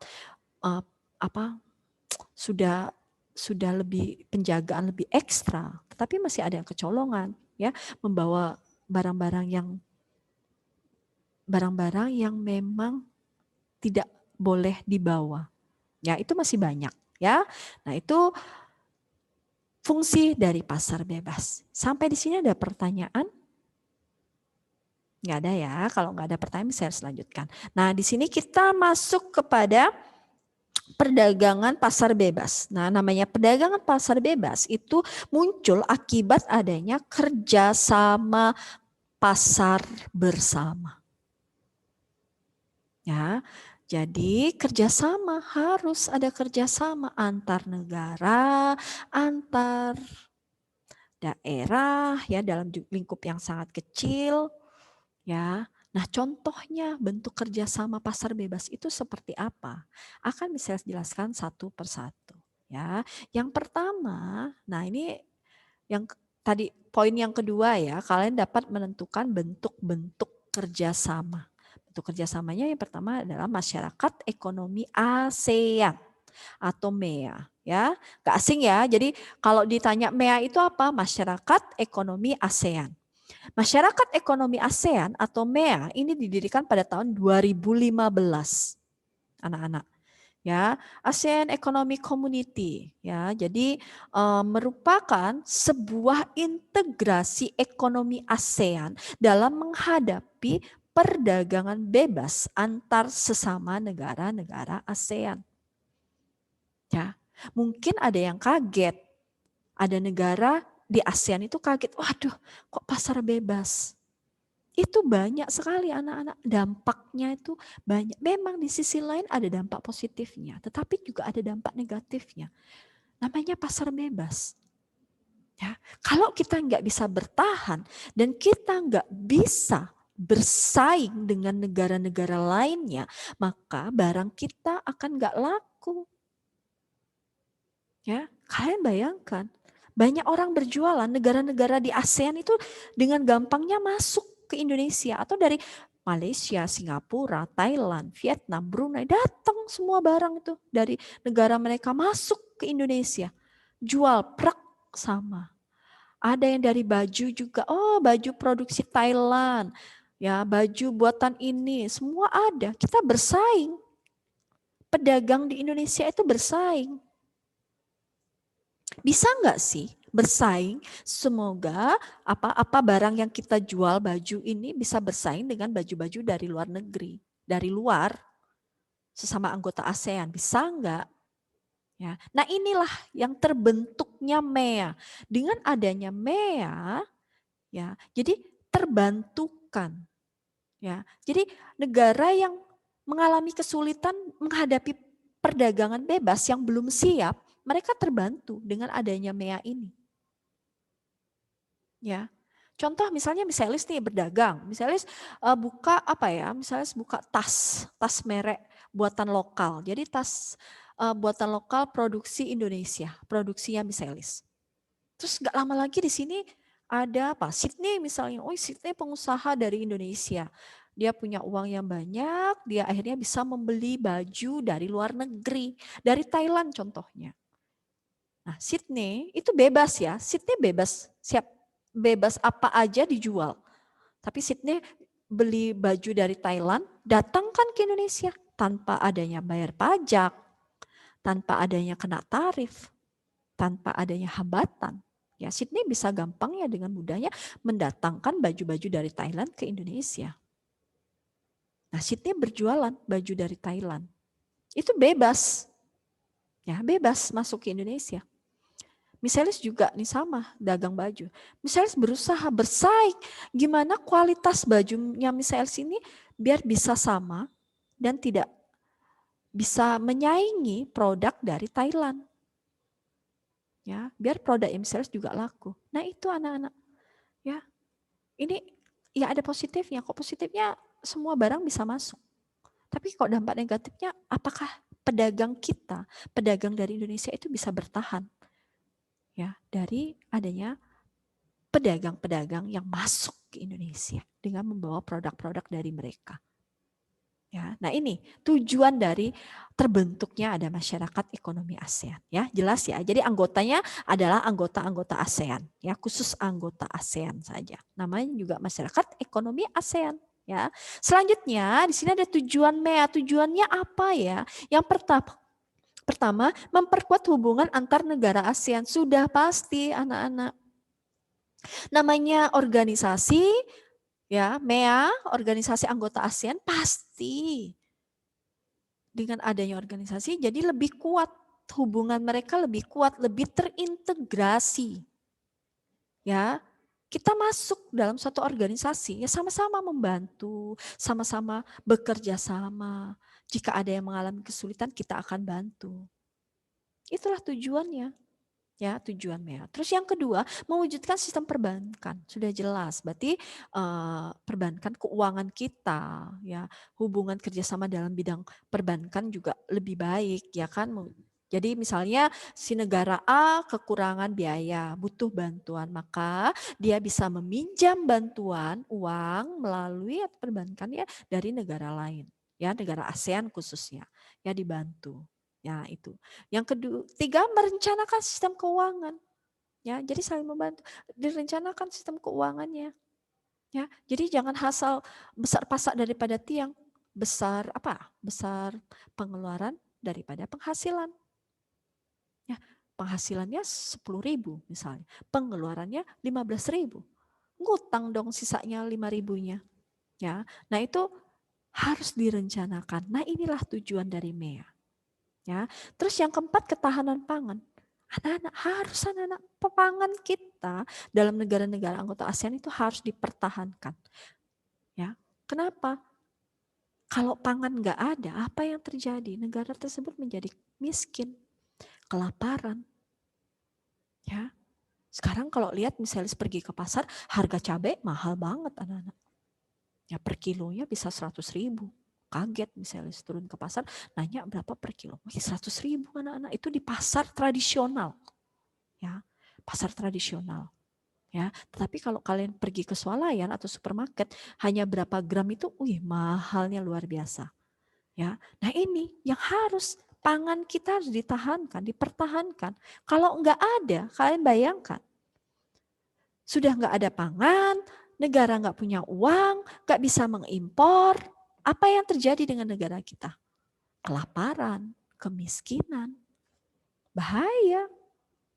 Ya, nah selanjutnya yang kelima adalah keamanan politik. Ya, sudah jelas namanya politik keamanan. Siapa yang tidak pengen negaranya menjadi aman? Pasti semuanya pengen aman. Ya, biasa ya kalau udah ada politik dalam pemerintahan, pergantian presiden, pemilihan presiden, ya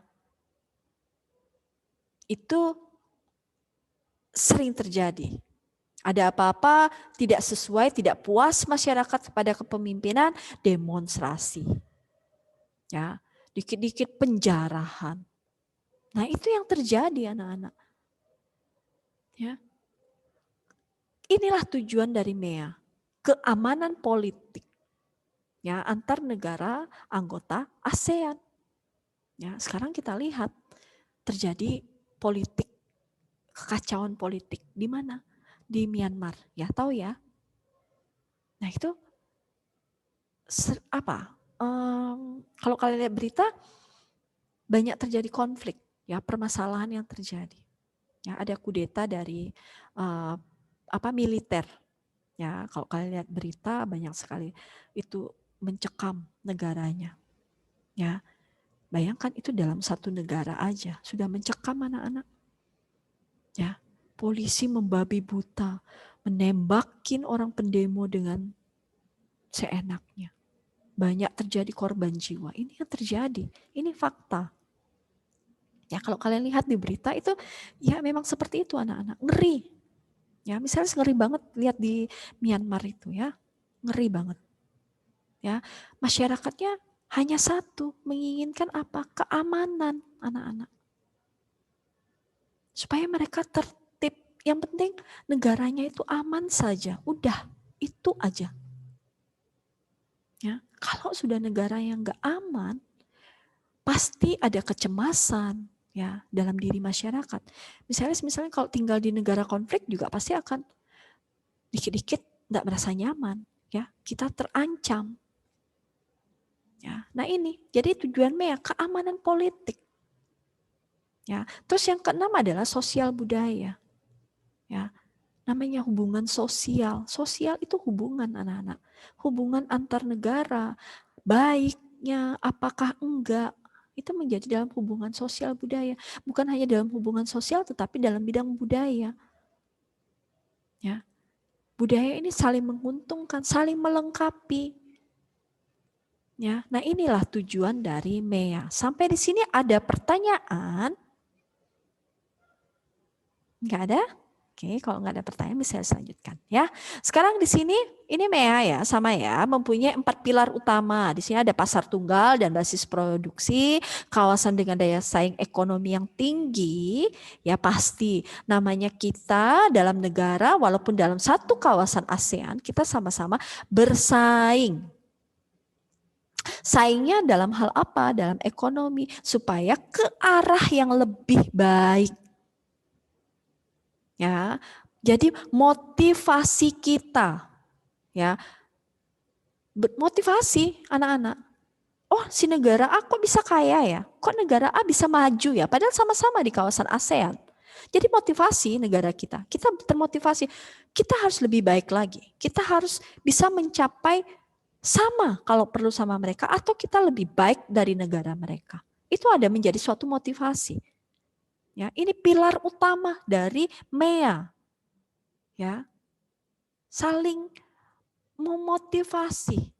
Dengan adanya daya saing, persaingan, kita termotivasi. Bukan malah kita saling menjatuhkan atau kita malah ke belakang. Ya, tapi menjadi suatu motivasi. Sama kalian pikiran misalnya, oh si ini misalnya, oh ya apa, Jovana, kok dia pinter ya, kok dia bisa ya, nilai-nilainya bagus-bagus ya. Misalnya seperti itu. Kita harus motivasi. Kenapa Jovana bisa mendapat nilai yang lebih baik? Misalnya, oh kita lihat, oh dia belajarnya lebih giat, mengerjakan tugasnya tepat waktu, disiplin, ya tugas-tugasnya diselesaikan dengan baik. Ya, kita termotivasi. Ya motivasinya, oh seperti itu, aku bisa kok ngikutin dia. Ya, jangan kita menjadi terbelakang anak-anak. Jadi mentang-mentang teman kita beranggapan Jovana, oh udah pinter, memang dia pinter kok.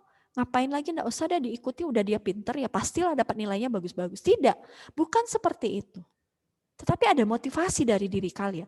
Kalian bisa melihat, oh Jovana bisa pinter seperti itu, dapat nilai yang lebih baik. Kenapa? Harus kita lihat. Ya, kita ikutin, jadi motivasi kalian. Orang bukunya sama, pelajarannya sama, mendapatkan guru materi juga sama, kenapa dia bisa mendapat nilai 100, aku hanya dapat nilai 80, itu motivasi harusnya. Ya. Jangan kita lihat, orang dia pinter kok, gak usahlah lagi ditanya-tanya. Itu udah orang yang putus asa, yang gak ada mau niat. Ya. Gak ada motivasi untuk membangun dirinya. Ya, saya harapkan kalian termotivasi juga. Ya, melihat teman, ya namanya kita bersaing tapi dalam tanda yang sehat. Ya, ke arah kita yang lebih baik. Jangankan kita, negara aja bisa bersaing anak-anak. Supaya apa? Ekonomi mereka lebih baik. Ya, mereka juga bisa melihat ya, persaingan sehat, saling membantu, termotivasi. Ya, Indonesia lihat, oh iya negara Singapura kaya loh. Kaya apa? Kaya perdagangan. Walaupun dia tidak punya sumber daya alam, tapi dikategorikan negara maju. Kok bisa? Gitu. Indonesia harus termotivasi. Kita loh kaya dibandingkan Singapura. Kenapa dia bisa maju? Nah itu menjadi motivasi negara Indonesia. Ya, bisa mengikuti negara Singapura ke arah yang lebih baik. Ya, nah itu harapannya. Terus yang ketiga, pembangunan ekonomi merata. Harus menjadi pilar utama MEA itu adalah pembangunan ekonomi yang merata. Tidak ada perbedaan, tidak ada yang membeda-bedakan. Kamu negara A, B, dan C pembangunannya khusus di sini aja, tidak. Ya, tetapi pembangunannya harus merata. A, B, C harus sama pembangunannya. Ya, sama-sama ekonominya lebih baik. Ya, itu yang menjadi pilar utamanya. Ya. Tidak membeda-bedakan. Untuk apa sih sama Indonesia? Misalnya seperti itu. Jangan, tidak ada seperti itu. Ya. Terus yang keempat adalah kawasan yang terintegrasi secara penuh, pasti.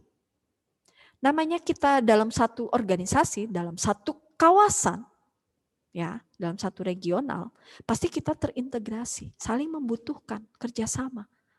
Punya komitmen dong, kita membentuk suatu organisasi, komitmennya pasti ada. Ya.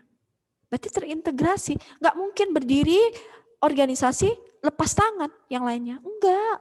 Kita sama-sama membantu. Negara ini saling terintegrasi dengan adanya suatu organisasi. Ya. Nah ini ya menjadi pilar utama dari masyarakat ekonomi ASEAN. Sampai di sini ada pertanyaan? Jelas? Oke, kalau jelas bisa selanjutkan. Nah, sekarang kita lanjut kepada yang bagian B. Tadi yang pertama MEA, yang kedua AFTA. Ya, apa itu AFTA? Ini lihat simbol dari AFTA. Ya. Jadi di sini AFTA ini adalah wujud dari kesepakatan negara-negara ASEAN yang tergabung membentuk satu kawasan yaitu perdagangan bebas. Ya, anak-anak ya. Jadi perdagangan bebas. Ya, silakan Sydney yang ke toilet. Ya, ada perdagangan bebas anak-anak. Jadi apa? Membentuk satu kawasan jadi yang bebas perdagangan. Ya. Negaranya siapa aja? Ini kita lihat di Singapura, dia dibentuk di Singapura tahun 92. Ya, di sini ada KTT, di sini juga meningkatkan daya saing ekonomi di kawasan regional ASEAN dengan cara menjadikan ASEAN sebagai basis produksi dunia.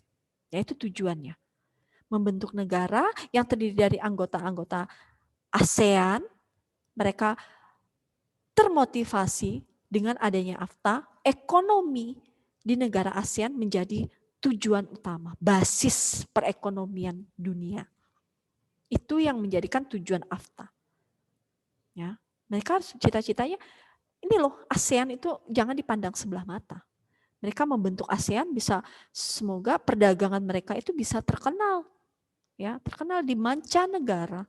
Ya, basis produksi. Semua kegiatan, semua penghasil barang dan jasa ada di negara-negara ASEAN. Negara lain membutuhkan. Itulah tujuan dari AFTA. Ya, jelas ya? Oke, selanjutnya di sini ya ada faktor kenapa sampai terbentuknya AFTA. Pasti ya, latar belakang. Ya. Misalnya kita membentuk suatu band, bentuk apa, pasti ada latar belakangnya. Kok bisa sampai terbentuk organisasi tersebut? Sama seperti AFTA.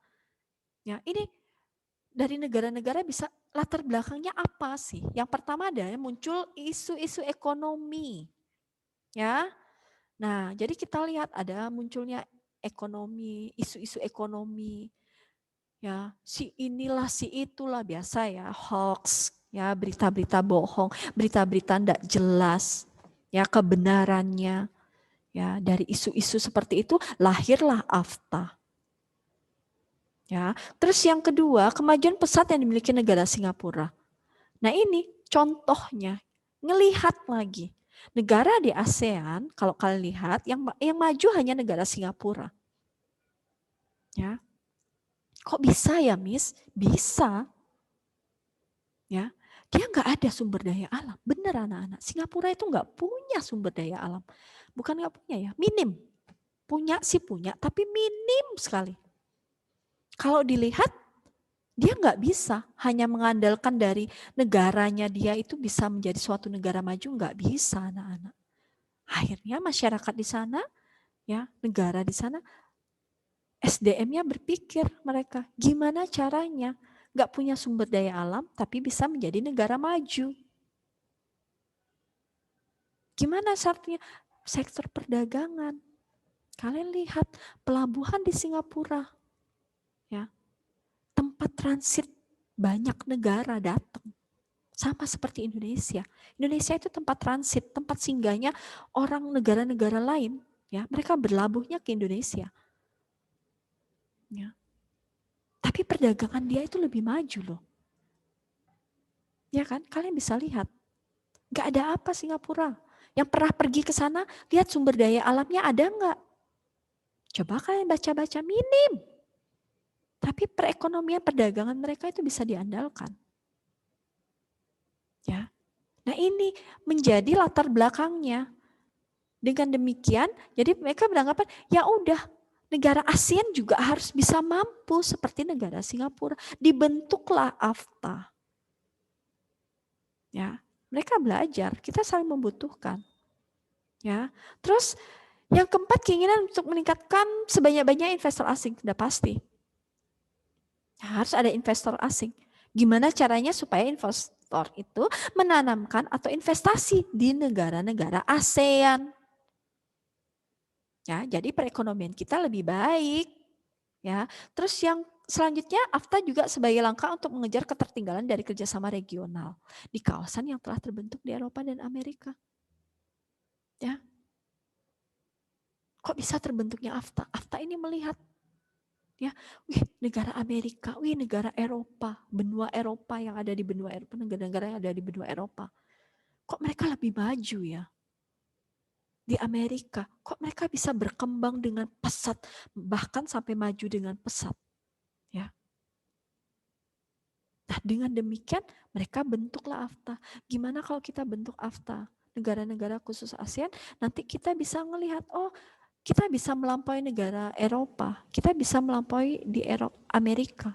Nah ini ketujuannya, ketertinggalan. Jadi beranggapan bahwa masyarakat di benua ASEAN, di negara-negara ASEAN itu masih ketertinggalan anak-anak.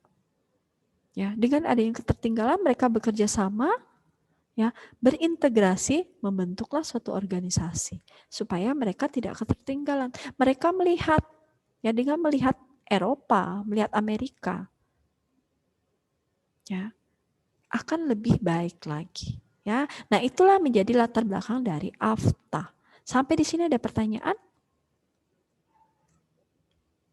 Nggak ada, kalau nggak ada pertanyaan saya lanjutkan. Nah, tujuan AFTA apa sih? Sama di awal bisa saya jelaskan bahwa tujuan AFTA itu adalah yang pertama meningkatkan daya saing perekonomian antar negara-negara ASEAN atau Asia Tenggara dengan cara menjadikan ASEAN sebagai basis produksi pasar dunia. Ya, berkumpul negara ASEAN menunjukkan kepada dunia bahwa ini loh ASEAN. Ini loh basis produksi pasar dunia. Ya. Di ASEAN loh, pasti negara lain harus membutuhkan negara ASEAN. Itu yang menjadi tujuan dari AFTA. Terus yang kedua, menarik para investor asing untuk meningkatkan perdagangan di antar negara-negara ASEAN. Ya, jadi sangat penting kita menarik para investor. Ya, jadi biar datang ke negara-negara ASEAN. Ya, bukan hanya mereka melirik, oh benua Eropa, benua Australia, benua Amerika. Mereka juga harus melirik, ini loh ASEAN. Ya, negara-negara ASEAN juga lebih unggul. Ya, jadi mempromosikan. Ya, jadi biar investor itu datang ke negara-negara di ASEAN. Ya banyak ya contoh ya, kalau kalian lihat berapa kali kita di Indonesia salah satunya banyak juga dijadikan syuting Hollywood ya, terus para investor juga banyak menanamkan di Indonesia, bahkan di negara-negara ASEAN ya, di Thailand juga ada, di Singapura ada, di Brunei ada, negara-negara ASEAN terutama. Ya, nah itulah yang menjadi tujuan dibentuknya AFTA. Sampai di sini ada pertanyaan? Tidak ada pertanyaan? Misalnya selanjutkan. Ya, kalau nggak ada pertanyaan, misalnya saya akan lanjut. Ya, kalau misalnya kalian masih ada yang unek-unek yang ingin ditanyakan, ya, atau mungkin penjelasannya misalnya terlalu cepat, silakan melalui forum chat. Ya, kalian diberikan kebebasan mengemukakan pendapat. Kalian boleh mengeluarkan ide-ide pendapat kalian. Ya, silakan melalui forum chat. Ya, nanti akan bisa baca kira-kira apa masukannya, apa kira ya kurang jelas materinya, misalnya saya akan bantu biar kalian lebih memahami dan mengerti. Ya, selanjutnya yang bagian C adalah Asia Pacific Economic Cooperation atau APEC. Nah, ini pernah dengar ya APEC. Ya, jadi kerjasama ekonomi Asia Pasifik. Ya, negaranya mana aja? Ya sudah jelas namanya Asia Pasifik. Ya, jadi yang anggotanya ya negara-negara yang masuk dalam kawasan Asia Pasifik. Ini dibentuk pada tahun 89 di Canberra. Kalian belum lahir, ya sudah ada organisasi ini. Sampai sekarang masih ada APEC. Ya. Jadi Forum Asia Pasifik. Ya. Nah, ini misalnya pertemuan APEC diadakan di Bali. Kalian udah tahu berarti APEC itu apa, ya. Jadi organisasi kerjasama ekonomi negara-negara Asia Pasifik, ya. Nah, kita lihat latar belakang berdirinya. Kenapa bisa sampai berdirinya APEC? Sama seperti AFTA, MEA juga ada latar belakang sampai terdirinya organisasi tersebut. Nah, APEC ini juga sama. Jadi yang pertama adanya perubahan politik dunia. Misalnya munculnya berbagai kelompok pedagang regional yang bersifat tertutup dan cenderung membedakan kedudukan negara-negara Asia Pasifik dalam bidang perdagangan dan investasi. Ya mereka beranggapan seperti itu. Jadi ada negara-negara yang beranggapan apa sih negara-negara Asia Pasifik itu, ya malah perdagangan mereka nggak mau bekerja sama, mereka nggak mau menjualkan barangnya ke Asia Pasifik. Akhirnya dengan adanya seperti itu, maka terbentuklah APEC, ya negara-negara Asia Pasifik bersatu, ya mereka bersatu sehingga mereka tidak membeda-bedakan lagi, ya jadi antar satu negara itu tidak beda-bedakan, menunjukkan ini loh APEC kuat loh, ya tujuannya. Jadi dia melihat perdagangan itu masih membeda-bedakan, ya negara lain itu misalnya yang maju kuat hanya berdagang dengan negara yang maju atau negara yang kuat, ya udah habis ya 5 menit lagi ya berarti ya. Benar ya? Ya ampun nggak terasa. Oke, nah itu salah satunya. Terus yang kedua adanya dinamika proses globalisasi. Namanya globalisasi. Sudah saya jelaskan. Proses yang mendunia. Proses yang mendunia itu berarti siapa aja bisa, ya. Dapat informasi bisa. Kamu mau bekerja sama dengan negara manapun bisa. Ya. Teknologi yang secanggih apapun kita bisa tahu. Ya, dengan sekarang kalian gampang ya, dengan mudahnya dapat informasi dengan adanya globalisasi. Tetapi harus diperhatikan, hati-hati globalisasi itu. Kita juga harus lihat ada dampak positif dan ada dampak negatifnya. Segala sesuatu yang kita kerjakan, kita harus melihat anak-anak. Apa yang kita ambil positifnya. Yang negatifnya kita buang. Ya, pasti ada dampaknya anak-anak. Globalisasi itu luar biasa loh. Ya, gadget, teknologi, perkembangan dunia yang semakin maju, ya dengan gampangnya, ya dulu mungkin akses kita tertutup, ya kita nggak tahu loh negara-negara lain sedang perang, negara ini sedang ini kita nggak tahu.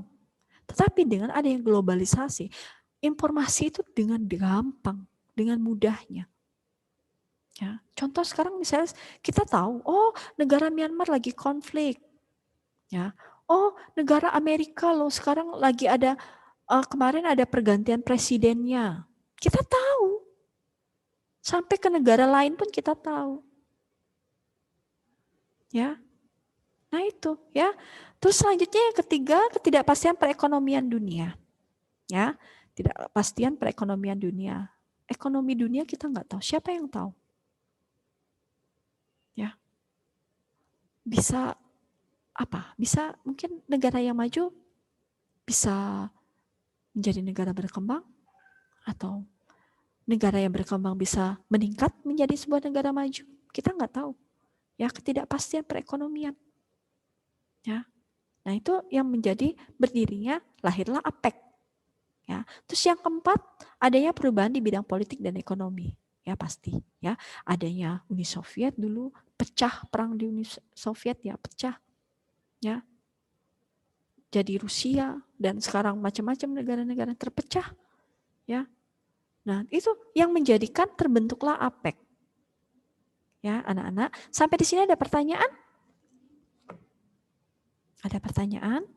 Nah, ini negara-negara anggota APEC. Kalian bisa lihat ada 21 negara anggota APEC ya. Tadi sudah dijelaskan.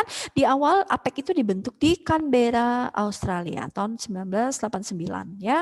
Nah, ini salah satu penggagasnya. Ya. Nah, semuanya ini adalah anggota-anggota dari negara APEC ya. Salah satunya adalah Indonesia. Ya, kita masuk negara APEC. Ya. Ini banyak negara-negara maju ya, bisa menjalin hubungan kerjasama ya, saling melengkapi, saling membantu, ya. Jadi saling membantu ini semua negara, ya. negara yang mengalami kesulitan, negara lain akan membantu. Nah, inilah negara anggota APEC. Sampai di sini ada pertanyaan anak-anak? Nanti akan bisa dijelaskan tujuan APEC dan selanjutnya ya, karena waktu kita sudah habis ya. Untuk materi sudah ada misalnya share di Moodle, nanti kalian bisa lihat. Sekarang kita biasakan menyebutnya LMS ya, LMS TD. Ya, alias Moodle. Tapi kalian sudah melekat, misalnya juga sudah melekat namanya Moodle. Tapi kita biasakan menyebutnya di LMS. Ya, oke, jelas ya. Sampai di sini ada pertanyaan? Nggak ada pertanyaan? Kalau nggak ada pertanyaan, kita tutup dalam doa. Anta, bisa tutup dalam doa, Anta? Ya, Miss. Iya. Teman-teman, marilah kita berdoa. Tuhan, terima kasih atas berkat beri Tuhan, kami dapat mengerti apa yang diajarkan Tuhan. Tolong juga berkati misalis yang sudah mengajar. Terima kasih Tuhan, tolong berkati supaya kami nanti dapat belajar pelajaran selanjutnya dengan baik. Terima kasih Tuhan, haleluya, amin. Amin. Terima kasih semua, tetap sehat, tetap semangat. Tuhan Yesus memberkati.